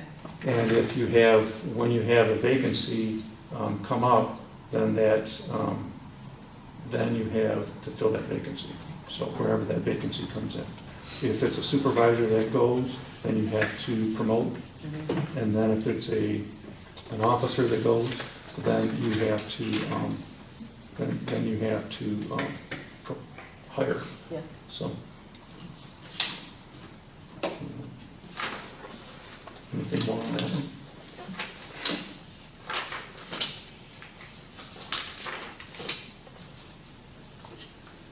Okay, 706 part-time salaries. That reflects an increase of $2,000 over the amended budget 2016-17. That is a result of, again, I was assisted by Mr. Pollock in that number, but that is a quarter raise for both our, to back up, our part-time salaries are our crossing guards and our part-time records clerk at our front desk. So it is, because that'll bring our crossing guards up to $10.25 an hour and our records clerk at $14.50 an hour. And that would reflect that increase. The line items, as I said in my report, Social Security, life insurance, MERS DB, MERS DC, workers' comp, dental insurance, and optical benefits, were all computed by Mr. Pollock. So if you had any questions, sure, Mr. Pollock could answer them. So, okay. Uniform, that remains the same at $8,000. The cost for, under this line item is to replace worn uniforms as far as, and as well as uniform boots. Yeah, I know what I did with it. This, we were tracking, our numbers were tracking in that line item for the last 15, 16, and 16, 17. We were tracking around about $6,000. However, in this proposed contract, we have an increase of $100 per pair of boots for each officer. It goes from reimbursement per year of $100 for a pair of boots, it's a contractual agreement, to $200 in boots. And if you look at police boots, it probably makes sense because a pair of boots will cost closer to $200 than $100, and that gets the guys into a newer looking boot. And then I again said with shirts and uniform pants, all that stuff's expensive. So, but that's why I kept it the same, even though it was $8,000 last year, but the numbers are tracking a couple of grand less, but we're also got a $1,600 increase in boots for this next year. I assume the boots, like, there's some required criteria that the boot Yeah, they have to be black, they have to be uniform boots, ones that you would wear on duty.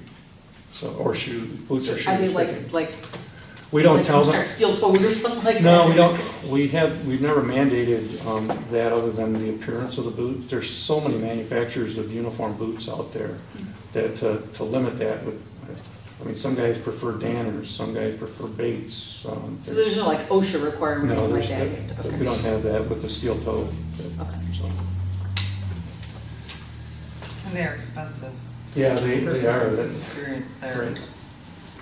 And they get a lot of wear and tear, and you want them to be in Yeah, comfortable and with shoes. the salt and everything, that's just, so.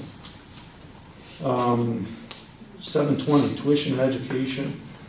This is a contractual agreement we have with the officers to reimburse them for their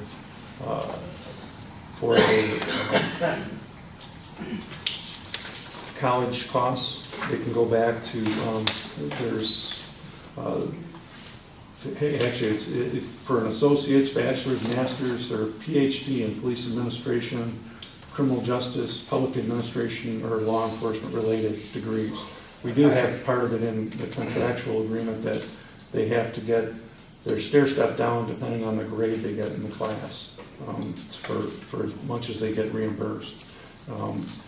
We have been, I was notified by Officer Bierk that he is going back to school this next year. I don't have the exact amount of money, but I put in the $10,000 because that's the contractual obligation. I would say that it's going to be less than the $10,000 since last year Officer Shear, or 16, 17 Officer Shear was in graduate level classes, and his was $8,850. So, and this is, I believe, Officer Bierk is going to obtain his bachelor degree, so I don't think it would be as high as that, but I don't know those costs.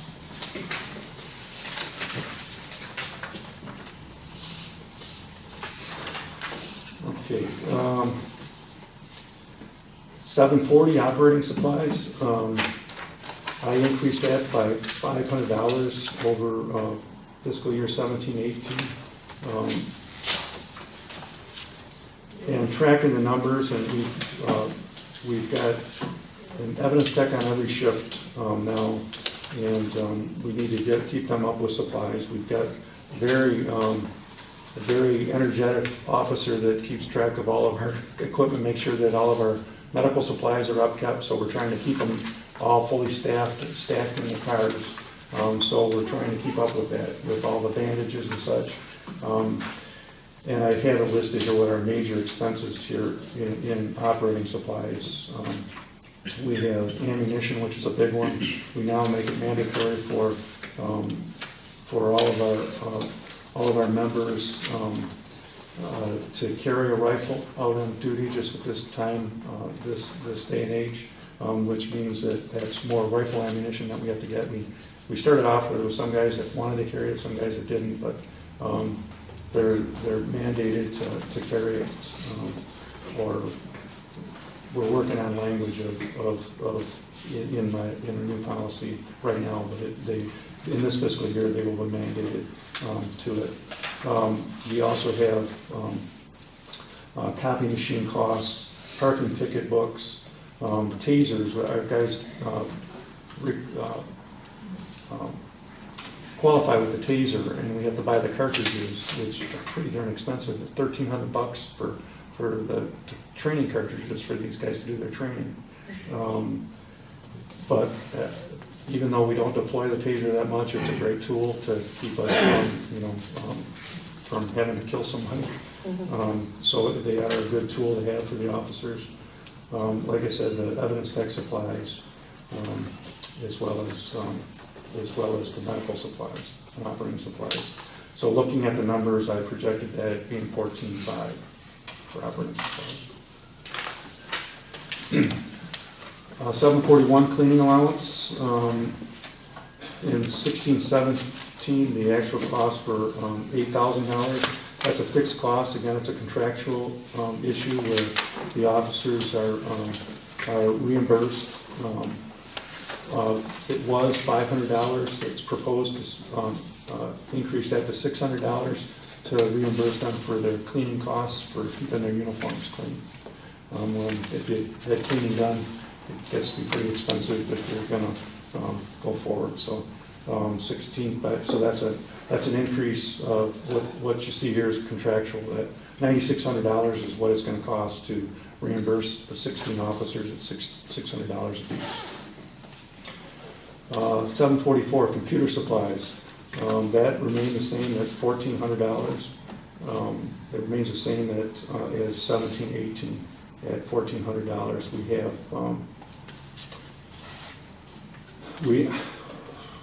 We have several computers in the department, as well as we do FOIA requests, discovery requests. So we're constantly buying DVDs, CDs, inkjet cartridges for our printers for all the reports, and just miscellaneous computer supplies. Cut that at $1,400. And it was also, the first 6 months was tracking at $763, so I figured $1,400 was a pretty good place to go. 745, computer service, Clemis and Lean. This is the $15,100. I went through and I detailed, this is actual billing costs. It's the reason for the increase over $780 over last year's budget was we obtained an additional laptop last year that we bought out of capital, and it's used by so our detective bureau can get on Lean Access and on the Clemis system. So we have to, it's pretty much like a regular MDC in our car now, as they can have it and they can work on it as a workstation someplace and have a mobile workstation. And with that, we got an increase of $1,094 for a membership fee and a regulatory fee there, as well as they had a 3% increase at Clemis for membership fees. So that's the 15,110 is the actual cost of that. Gas and oil, that's kind of a difficult one to project. Mr. Pollock does an estimation over, spreads it out with the departments of the costs. I did back in 2014, which was the system that we have tracking the gas for the individual departments and use was a little difficult, but I did, back in 2014, we used 15,337 gallons of gasoline at the police department. So this number is based on, it's an increase of $5,000 from last year's budget to $40,000. 757, books and periodicals. That's remains the same. That's what we use to, the actual cost of the department in 16-17 was $1,005. And it's, we use that to get our yearly updates and traffic law books and such. We just got an invoice. Lieutenant Sarvello ordered up some new motor vehicle books, and they're $885. So we kept that at $1,000 for the fiscal year. Again, we discussed the drug forfeiture there. Other charges and services, 808, disposal costs, that's the money that we pay. I increased it by $50. That's the money that we pay to shred it service, because according to lien laws, we have to, and the privacy of what we contain in documents, we have to shred it on site. So that's what this cost is. And it was first 6 months of 17-18, we were tracking at 611.62 is what my records show. So I made it $12.50.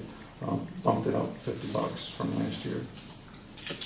Other professional services, that dropped this year because we're not going to keep the Lexapol that we had. We did have got policies. We got 90 policies to implement in the department versus our 48 that are current. We're still in the process. That job was very, very time consuming and very redoing our policies, and not only redoing the policies, but separating the policies from the procedures, because I've learned in this whole process that procedures aren't foiable. Policies are foiable, because procedures will give up law enforcement practices. So when you're telling the guys how to do these, our old policies have policies and procedures all contained in one document. So Lexapol did separate that out. I've got a whole listing. It's a work in progress. What is it, Lexapol? Lexapol is what the name of the company was. It's a risk management company. Oh, They're okay. based in California. They do law enforcement.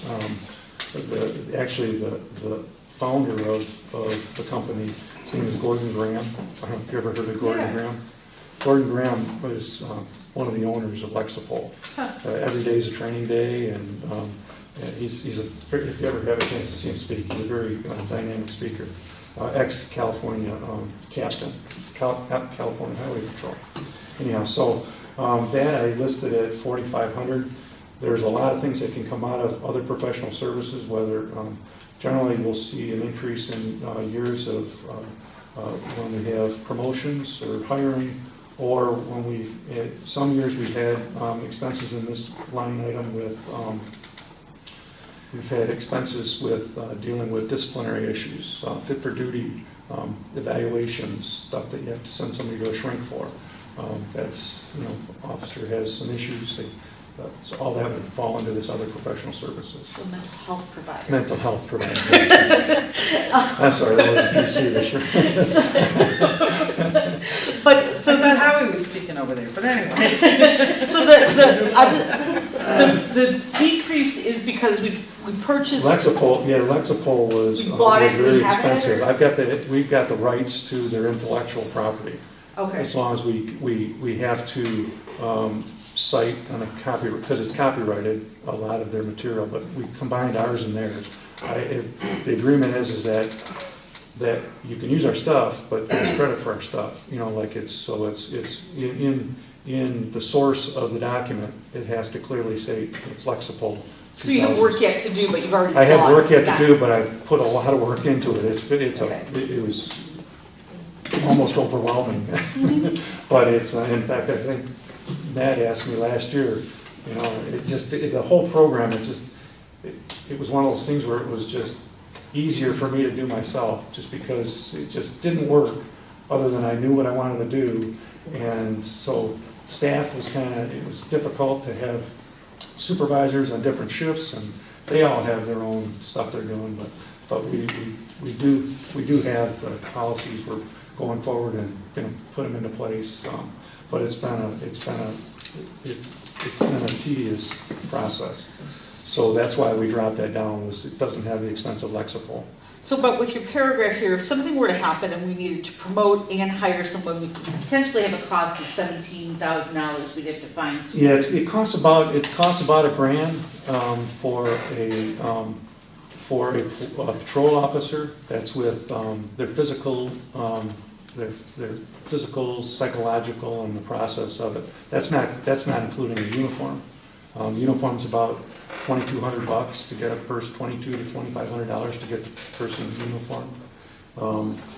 The cost for an assessment center, I put here that's for the promotion of an officer. There's a contractual agreement that the promotion will be conducted through a company that we use, EMCO, EMPCO. It's a consortium that tests. They have an assessment center, and that's what's called for in the contract. Unless absent having a contractual agreement with the officers, or a signed agreement that we would vary from that, the possible cost I estimated to be close to 16 grand for a promotion, because that EMCO would have to develop a written test for the supervisors. They would have to develop an assessment center. They would have to staff the assessment center with assessors. They would have to have somebody there proctoring the exams, and then they have a minimum or a maximum of, I believe it's 5 persons that can be tested a day in the assessment center. So then that multiplies it as you go out. And of course, the variance in it is how many guys you're going to have testing. Sure. You know, Right, with because you would do It more would than one. depend on it would depend on who would be interested in the testing. So if someone won the lottery and we had to replace them, we'd have to find this money somewhere in the budget, right, $17,000? Because we don't have anything in reserve or anything like that for that kind of thing. Is that a true statement? Right. Okay. Can people seek a promotion? I know I kind of asked that, but I There has to be an I still opening, don't right? understand. It has to be an So- opening. We only have so many openings, and then there is also a contractual agreement that the next supervisor promoted would be, we no longer have the rank of lieutenant. Lieutenant Starvello was the last lieutenant we'll have here in the department, because when we did the restructuring, they were gone through attrition, the lieutenant. So that's going to save money with a sergeant rank for whoever would be the next sergeant that would be promoted. He's like the last Jedi then? Yeah. Can you get a cake? I was just, So yes, rather than, I was told that we were gonna be really tight in this, so I didn't add it in there but I guess we could add it in there if you Well, I'm want to not add it. suggesting, as you long never as know we when have a something, plan or something were to happen, that we could go and say, hey. and you never know what could Yeah. happen, I mean, Right. that's fate, Lottery's always an option. yeah, that'd be a great Is your option. manpower that's off, is he, He's a patrol officer, okay, So so that there would would be be no $1,000. promotion, that's just a new hire? that would just be a new hire there, so. But the reason that I wanted to list it in my report so that you could see No, what I the think it's possible prudent, right, costs yeah, yeah. could be in that situation, but I didn't add it in here because I know we're gonna be tight, so. Right, right. At the risk of sounding rude, and I know we got Chief late, but I do think we need to expedite the remaining line items if we can. Yep. If we can. Yeah, like I said, you have the report there. I guess if you want to go through and I can get, if you have any questions with what I have here, pretty much, cellular was increased by $200. That's, we have 8 cell phones in the PD, 7 of them are iPhones. for our supervisors, detectives, and Officer Rands, who's in our crash team. Radio MDC maintenance, kept that the same.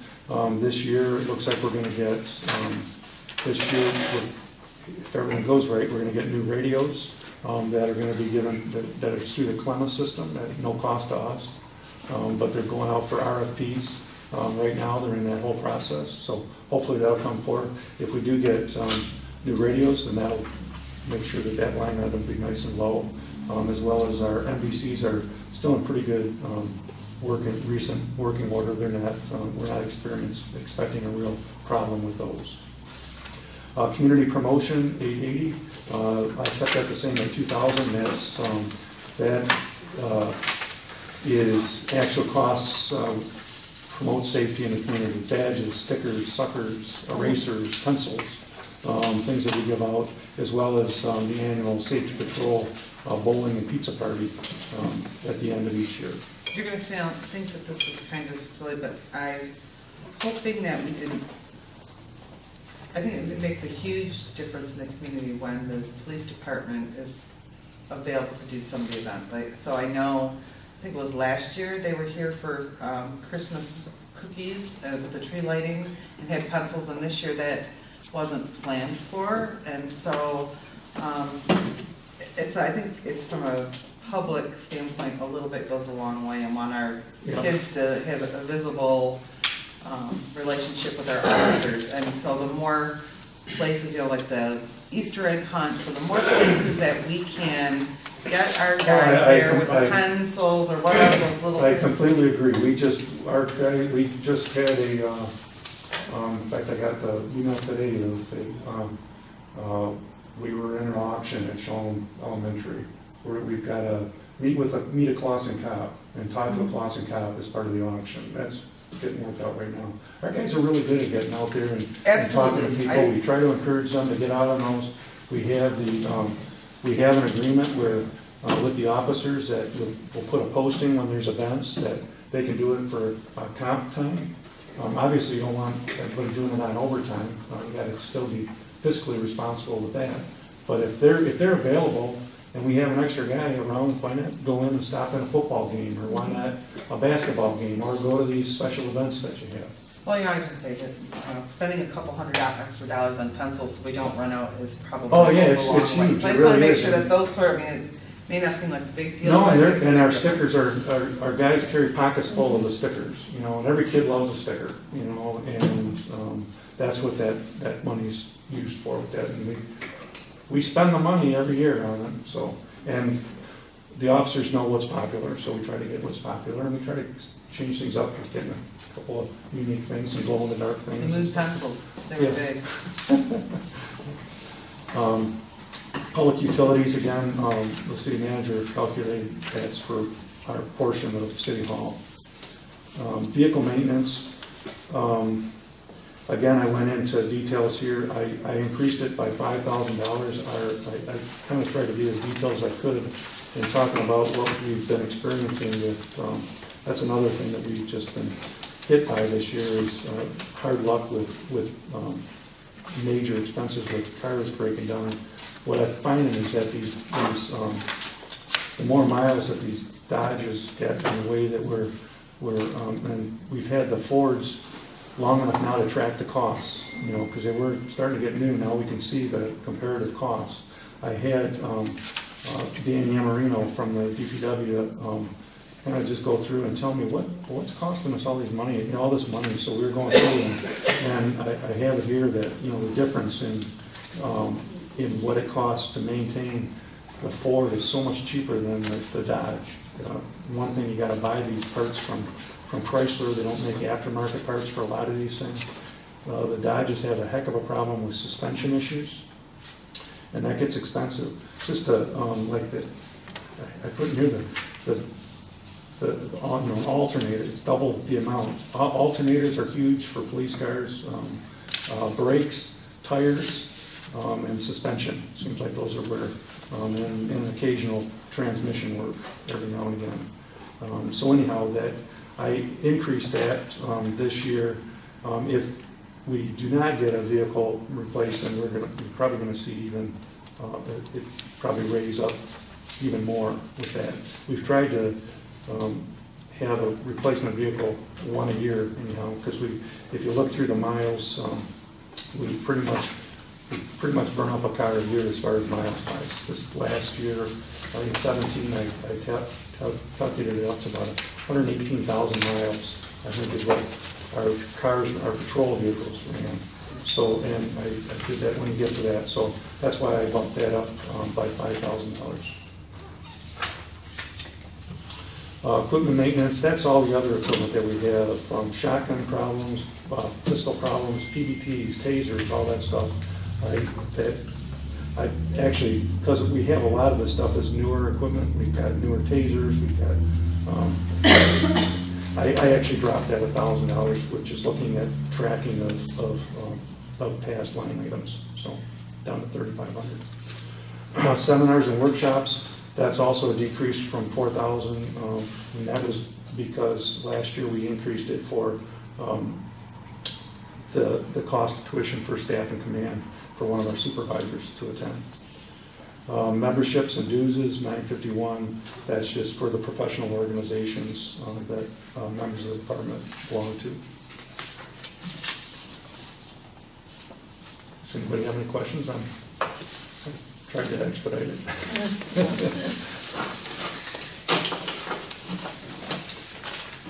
On the capital.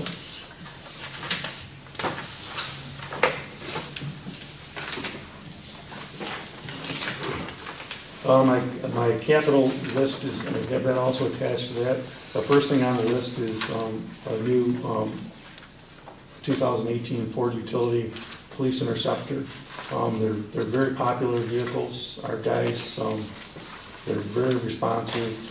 They've been really good for maintenance.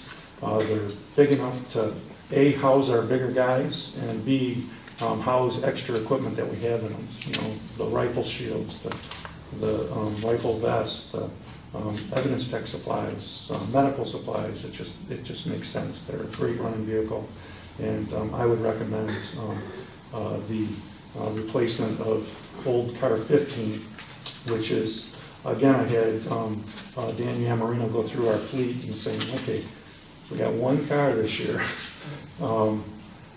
What would you recommend being the one to go? And he said that car 15, which doesn't have the highest miles, it's like in the middle of the miles. It was put into service May of 2014. As of March 19th, it has 69,393 miles. The big thing with car 15 is that it's got 14,000 engine hours. It's an unmarked or semi-marked traffic car, so it's sat a lot running traffic, and it also quick starts, quick stops. So that car is pretty warm. So that's the car that he recommended be replaced. Or it's going to be it's going to cost more into the future. Also on your report, I did project out. I have all of our vehicles listed. I have their current mileage as of March 19th. That's when I did this report, as well as what the average miles are per month per vehicle, average miles per year, and then I projected out what the mileage on the car is going to be in June of 2019 and then June of 2020, which would get us through each fiscal year. So as you can see, by June of 2019, if we didn't replace cars, we have 3 vehicles, 14, 15, and 18, that at the current rate would have higher miles. The 14 and 15 are the 2 Dodges, and those would be the most concerned with it. The 18 would probably still have plenty of life left in it because it's a Ford. Anyhow, but so if we were not to get the car, we would probably be ending up buying 2 cars next year, and we'd be also experiencing higher maintenance costs. I don't know that you need to sell us on that. Okay, I wasn't sure where Yeah, we're I at know. with that.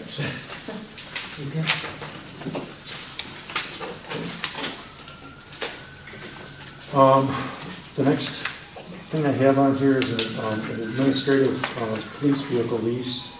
This would be a car for one of our detectives. I'm assuming it's a new one, it'll be for Lieutenant Sarbella. It's I listed the pricing for a lease. Police cars are not, the marked cars were not able to lease because of all the upfitting on them. But I did talk to our upfitter, and they can put a radio and antenna on in a way where it's not gonna mess up the return value for a lease. They said they do that with them all the time. So the price here is $4,800 per year. That's, I can't get us, there's, no one will give me a complete solid price because the rates vary and there's all kinds of incentives. That's not a 12,000 mile lease, is it? That is a low, our administrative vehicles have average like 6,000 miles or less a year. So a low mileage lease would be, they're perfect for a low mileage lease and save money. The reason that we picked the Dodge Journey is that it's a real common one used around by police departments. It blends in so that if our detectives want to go out and surveil somebody, they can do it without having somebody say, hey, look, there's a police car. And as well as it's got the ability to fold down the seats so that we could use it almost as a multifunctional vehicle, like 4th of July time or whatever. If we have to transport some things, we could take coolers, take whatever, cones or whatever, if we needed to. So that's the $4,800 per year with any questions on that. Is that as big in size as a Ford? A Dodge? I have a Journey, so that car that I drive, that's a Journey. My car. Yeah, it's supposed to be pretty spacious. I've never driven in them. Lieutenant Sarbella's got one. Like that? Yeah. Oh, that's fine. He'll fit in it. We know that he'll fit in it. What's another one? Is he driving or does his We're wife safe. drive? I was just looking for the comfort for the driver. That's all. The next thing on the capital is, I was approached by actually I've been approached a couple times by our patrol officers requesting the purchase of exterior vests, vest carriers. Our vests are current until they're not due to be replaced. The panels and our regular vests aren't due to be replaced. They were purchased in 2015, so 2021 I think is where I have that projected out as the replacement.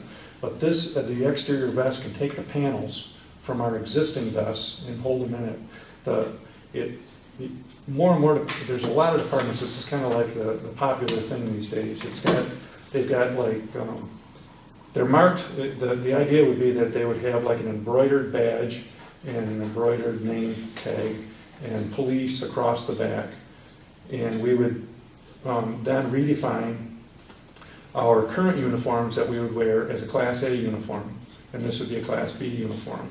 And have regulations of when they would wear this dressed down uniform and when they would be expected to wear the more dressier uniform.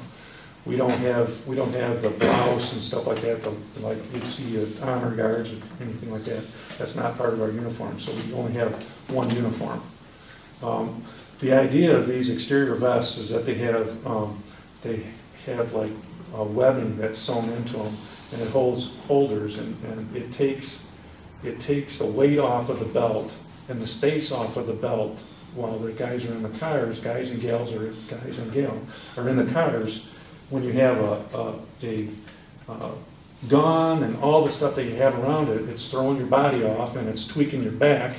And we just, looking at our issues in the department, a lot of guys have back issues. So the thought is that the comfort level is supposed to be better, because included in this request is to get the shirts that go with them that are like a breathing, wicking shirt. It looks like a uniform shirt, but it's the center torso area is like a wicking membrane, but the outer sleeves look like a standard police shirt. So you would still wear your standard police patches on the side. It would be the same navy blue color as our uniforms. They really blend right in. And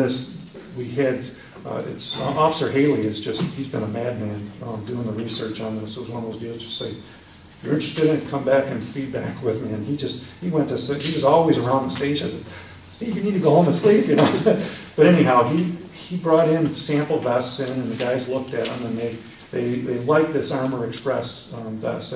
That was actually been tailor-made, I think it's Sterling Heights or Ann Arbor is using this same vest. And the fit is good, the look is good.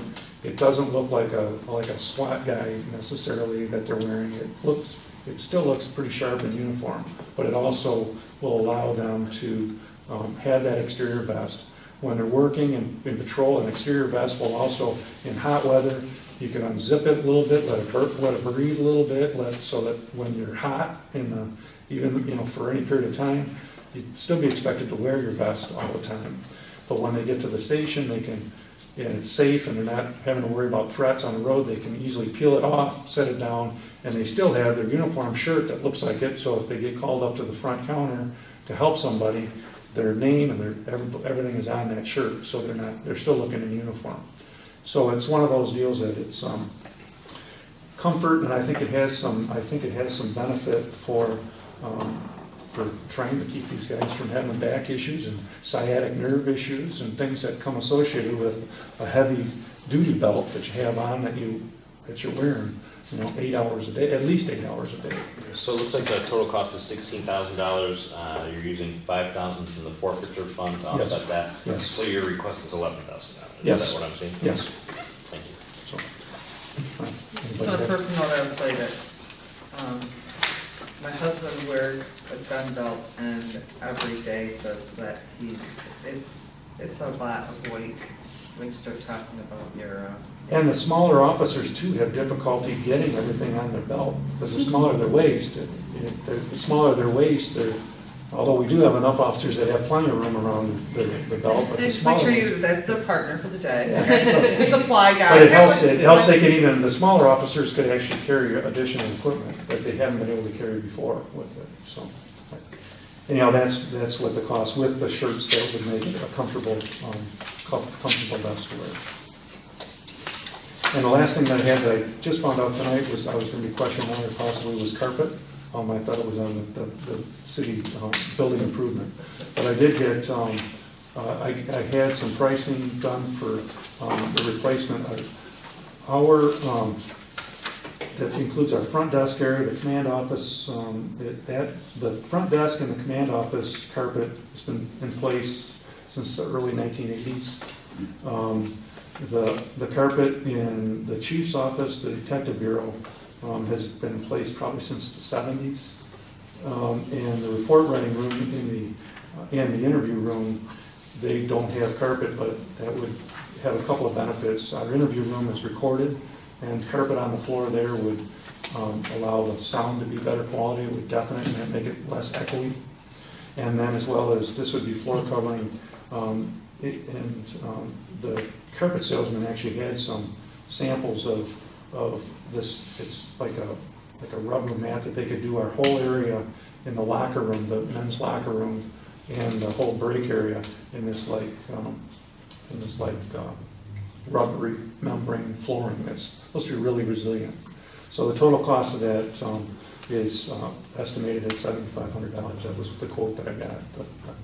So that's doing covering everything back there to include where the That would include officers are. where the officers are changing back there in the back. It doesn't change, do they change in that lunch area? Is that where No, they're changing? What we did was that whole back area used to be one big men's locker room. And when our female sergeant would come back there, she'd walk into the door and guys would be changing, And so that wasn't going to happen. So I built a wall, I had the DPW build a wall across it, had a door.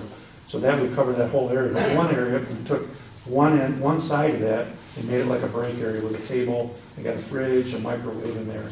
But that's walled off and doored off with a door that automatically closes when it's opened. It's spring loaded, so that somebody can go in there without having to say, "Hey, I'm coming in. Are you decent?" Because they're not going to be changing there when they're going into the back. And they can still use that storage. So this would be floor covering for that whole area back there, as well as the report writing room, So it'd be Detective the Bureau. changing room for the men, but nothing for the changing room for, And, well, the one here, yes, that would be included here too, this little, it's a real small, space. yeah, real small space there. And I would look at that as probably similar to the rubber that's done, but we'll see what works best there. Do you coordinate together? Like several people have mentioned wanting flooring, just, do you coordinate That's why we were that putting it together on one deal with, you know, have them come in doing one job Get a better price. and get a better price for it, because, and as well as the supplies, if you're buying in Yeah. a larger quantity and you can do it cheaper because you're not having to piece it, so. One of the concerns I have about redoing carpet in the department area is that needs a lot more work than carpet. And I think that we're throwing carpet down before you've figured out if you're going to ever reconfigure that, we need to reconfigure that. And to have to rip up brand new carpeting seems not quite Well, maybe that would be the responsible. back area. The other areas, I think, could be, they're not gonna really change with that. The detective bureau, I don't see that changing. I don't see the chief's office or the command office or the front desk area changing that much, but who knows? I know that I've had people come in to look at what the work is for redoing the bathroom back there. And I don't know, the prices that I've heard, and again, we're at the planning stages, as you know, with getting a plan there, but I've even heard the figure of like $80,000 to do the things that they. I'll be real blunt. I think our patrol officers are really looking for some improvements, and to put carpet in the detective's area and the chief's office and the front desk wouldn't necessarily be a positive thing for our department. Okay. And I don't want to see us put command before patrol. Yeah, that's a good point. So I really want to be mindful of that. Yep, good point. Police restrooms is also on here for $10,000, and That- I don't think $10,000 is even gonna touch that project. I really don't. I actually had a friend of mine that's a tile guy come in and look, and there's a lot of work with that. As well as the issue with the bathroom is that you can't, if you're providing a new shower area for the patrolmen, you also have to provide a shower for females that are gonna work here. And so the talk is maybe possibly using that existing spot and making a unisex type shower, changing room type area.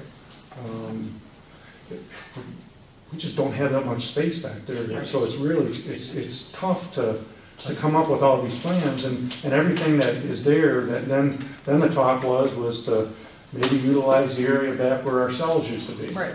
But the problem with that area is that half of that is now housing my records. Because my records were over here in a room that they said that we don't have room for because of all of the city records that are in there. So I'm working on purging those old records, but in the meantime, I've got file cabinets taken up there that I have to find another place for. So we're trying to do what we can with the limited space that we have. The thought was with the jail cells was because there's plumbing already there, because they used to have toilets. Well, so I'm just wondering if you just reconfigure and shift a little bit, we could use the Yeah. jail cells because of the plumbing is there, and maybe the file cabinets go into the current locker room. I mean, there's something along those lines as a temporary, I really want us to, maybe this is not the year, to. If we can plan it out, if it can be planned out into the future, to do it right, but if you're gonna do it, you gotta do it right, you gotta, And I it's gotta be understand thought out. that there's a restroom issue, plumbing thing, is that ever been resolved? We have a constant issue with the urinal, Yeah? that the DPW comes in and I've had plumbers out that have snaked it, and then what I've been told is it's a urea issue, which is from the urine that gets built up and calcified in the pipes. So, So the pipes need to be replaced then, or? you know what, they're functioning, but one of them is a slow go. Ew.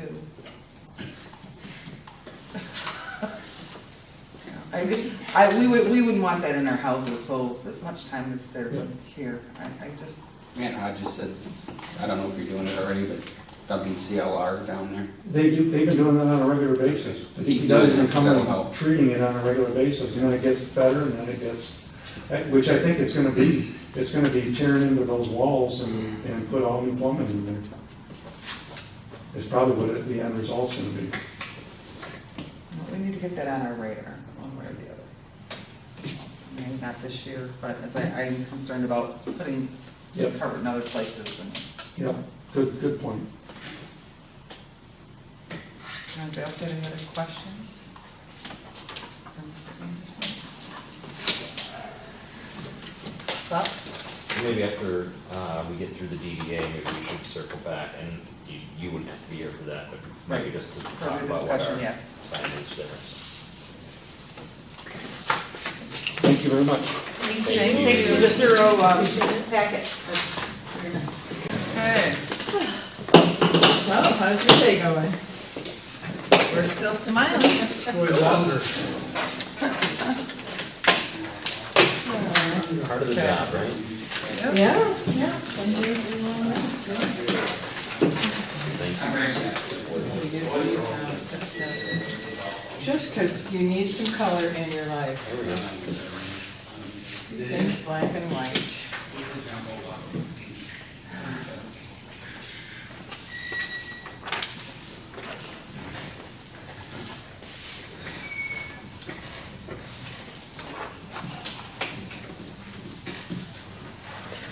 Okay, let's get this over with before Color comes back.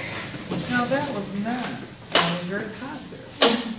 Sounds like making it the firing squad. You said color, color.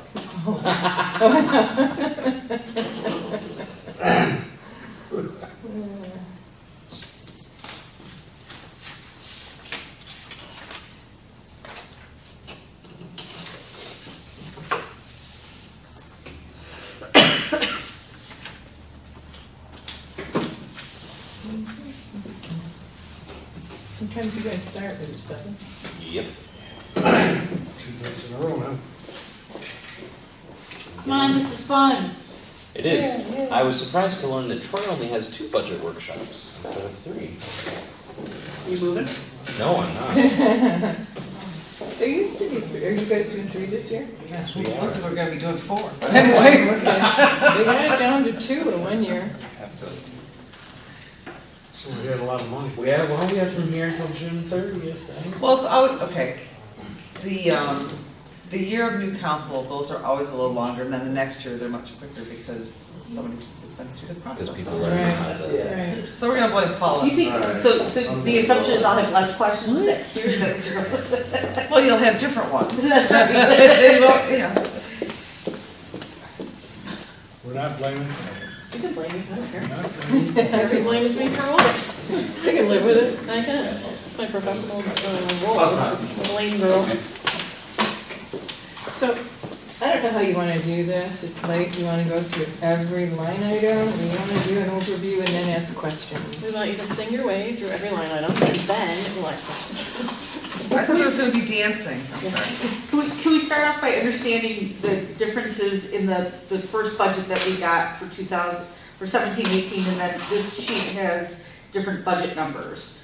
So, just to understand, Why did it when that change? budget changed. The new numbers came from Oakland County today. For So, but revenue. that didn't, how does that change the budget that we had for last year? Well, we got settlement from the county came in, and I talked with Chris today in Texas, and she said the 2 mil levy and the capture levy were higher than what I calculated, and I believe it's because the 2 mil levy now extends to outside what the capture does. Because when we went to the county and we expanded the DDA to the south, they pay the 2 mil, but they don't have captured money. Right. So I underestimated the amount of capture.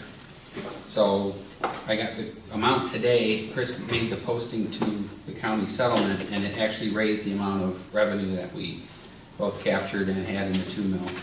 So that went up to 147.2, and then the projected amount, when that's included, is now about 150,000, just over 152. So that's why those numbers went up.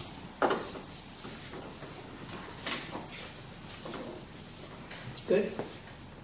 Sure. That's a good thing.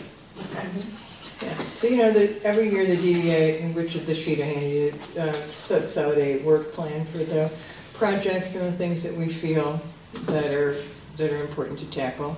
So with the committees and the volunteers and the board, we set goals to reach for each year. And that, again, this is what this little infographic is showing you. You want to go through each line item? You want me, in general, how do you want to do this? Make a run down the list, but skip the obvious, like the social security wages and everything. Okay, so our operating budgets are divided into 4 categories: design, organization, promotion, and economic restructuring. Those are the 4 committees that we work with. Those are the 4 Main Street committees, and that's how we divide out our work. So design has to do with, leverages the built history, the streetscape, the actual structures, the infrastructure, the facades. Promotion leverages the cultural history. Those are our events and the things that we do to promote the downtown as a whole. Economic restructuring is programs that help the businesses. And organization are the things that are volunteer programs and the things that leverages and creates an engaged public. So design does the streetscape, the public art, the flowers, the baskets. The flower baskets and landscaping alone is $1,400. So, you know, these things add up quickly. We got a total of a $2,000 budget there. Economic restructuring, we do the brochures, the promotional materials. We're working on a restaurant guide. Printing, a lot of things that have to do with the businesses. Also, our grant program, our facade grant program, or actually business assistance grant program, is run through the economic restructuring committee. That it comes out of their budget, and it's actually I don't want to say controlled, but recommendation is made through the design committee, who reviews the plans that come before them for facade grants. Now, which line item was that, those grants out of? 954.400. Yep. Underneath membership and dues, towards the bottom, the white Okay. lines above. Okay, got it. Okay. And then membership and dues are for the National Main Street membership, which is something that we have to have. And then Michigan Downtown Association, and we get free seminars and trainings through both of those programs.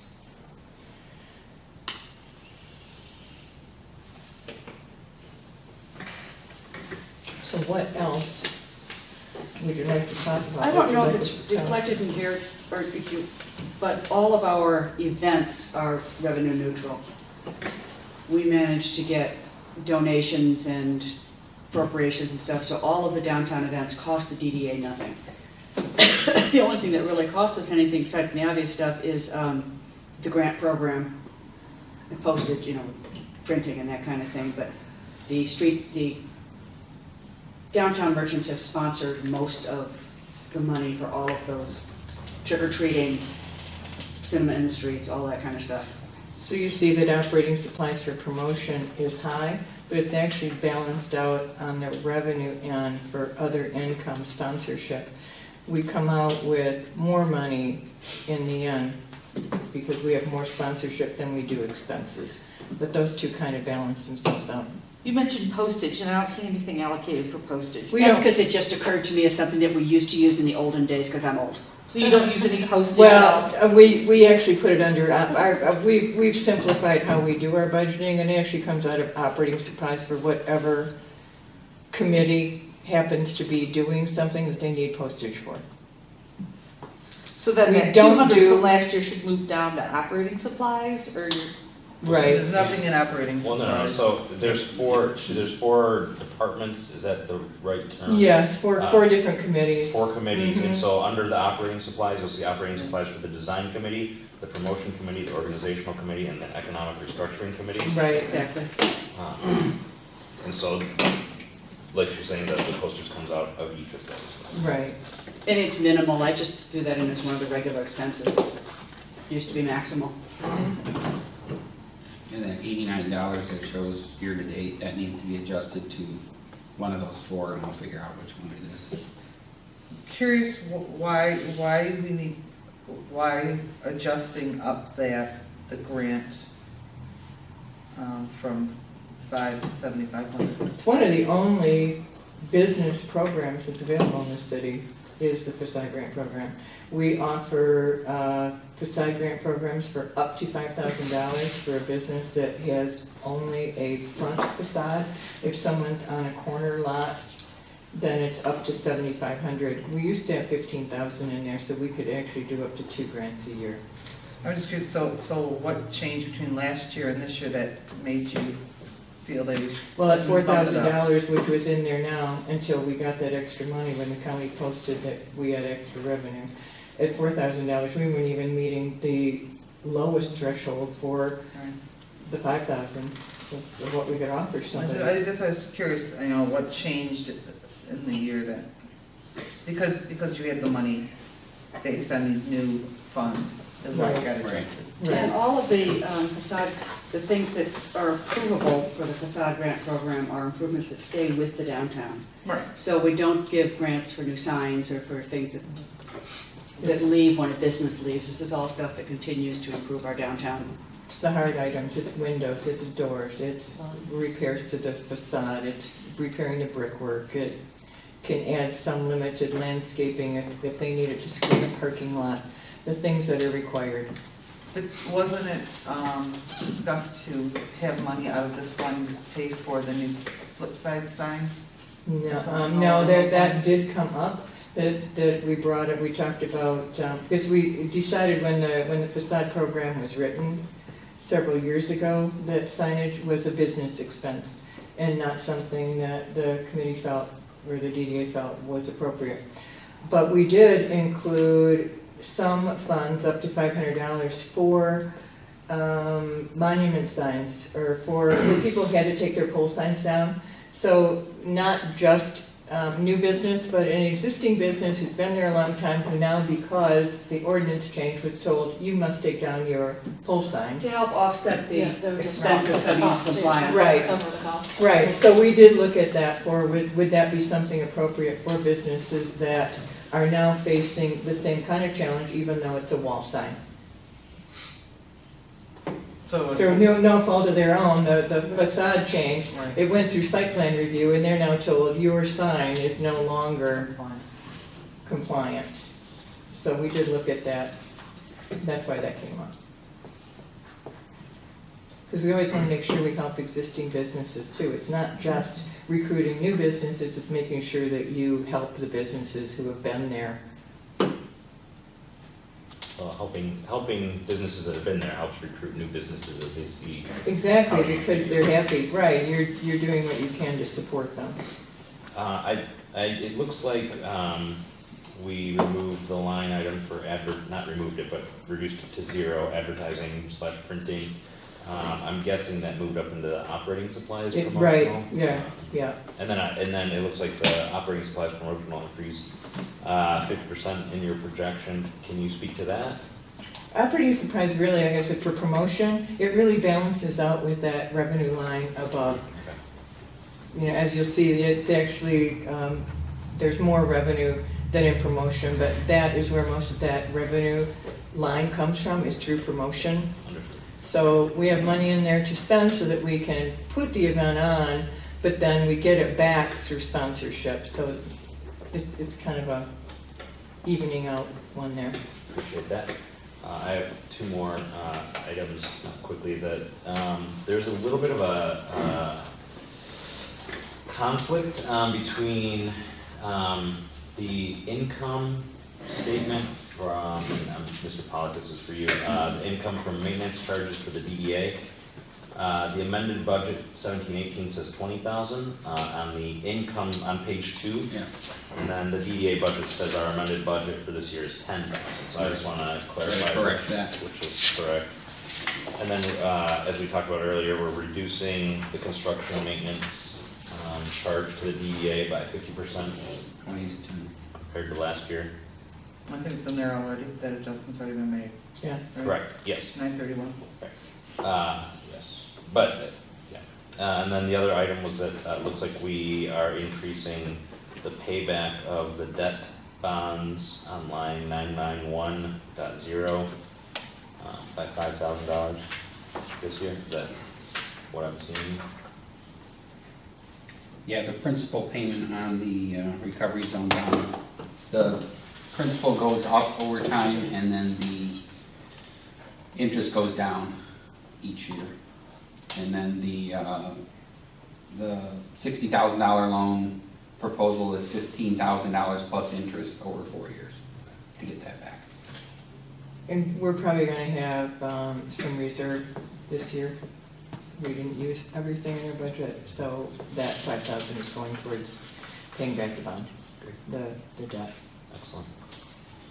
Where are we sitting on that debt right now? We're a very thrifty little organization here at the DDA. Yeah, I don't know, we Money through the we general have a fund lot is of 60, donations, and we get a lot of And in-kind then the recovery zone donations. I've bond got is, I think, $5,000 just over $1 in million. left. engineering 1.4. right now that we're not showing I here. think the payment's- So, we have also just 30. received, we are going to be 15 receiving years. an award for our design 20 years. guidelines from Main Street. The committee it's paid that off in looked at 20 them years. was very impressed that this all came from within. This was all done by volunteers. There was another community I just talked to who paid up to $10,000 to have work done, and we did it all in-house. So That's great. we do a lot of that, and we get a lot of donations, so. Appreciate that. And frankly, at the end of an event, if it looks like it will be negative, we hold somebody up for the cash, and it works pretty well. So Howie asked where we are with the debt, what's the, it might be in some of the stuff you just sent us the other day, the outstanding balance on that debt. It's, I'll send, in fact, I'll send, I'll just send them, I don't know if you want them or not, but I'll send you all of our debt schedules, That'd be awesome. and then you'll see, the ones that have millage on our, I don't know if you call it some kind of a DocX that comes from our bond advisor. I'll give you all of that so you can see all of the debt we have out, which will match up with what PFM puts out. But you'll see, and then it'll include all of our Act 99 monies, and then we'll have all the debt schedules if you ever want to reference them. That'd be nice, thank you. Does anyone else have any questions? Any comments? Okay. That's fine. One of the benefits. If of only waiting you until- got to go first, right? If she had gone first, I don't know that it would have been so quick, though, I'm guessing. You would have tried to set a No, good I'm not saying example. it would have been you. Yeah. Really want to get you all that go for that? Mike, at the end. By the way, I would love to be able to do that, is that okay? That's fine. Yeah. That's I fine. say we shift it. I give Doug a lot of time, and I don't know that he'll use it all, but if he does. by the way, next week we're going to the Main Street, the main event, and we are winning 3 of the 3 awards which we could hope to win. I got So we're pretty excited about them today. Very exciting. So if anybody wants to go, let us know, we can get you in, and the food's good. They have the invitation. Yep. They can- Oh, yeah, today they got Yeah, an email. Oakland County sent it today. Yes. I was, Do we need to- 6 o'clock, right? Well, Oh, I'm sorry, we'd like to adjourn. Right on, it's good. So we support them? Yes? So you got enough people for Monday now, Mark? Yeah, let me go grab that for everybody. Congratulations, you guys. Yeah. Excellent. Thank you. We also did just get nationally accredited again, so since 2012, we have been nationally accredited by Main Street. And they will be coming here, they'll let us know, they're gonna come here and do a presentation at a council meeting.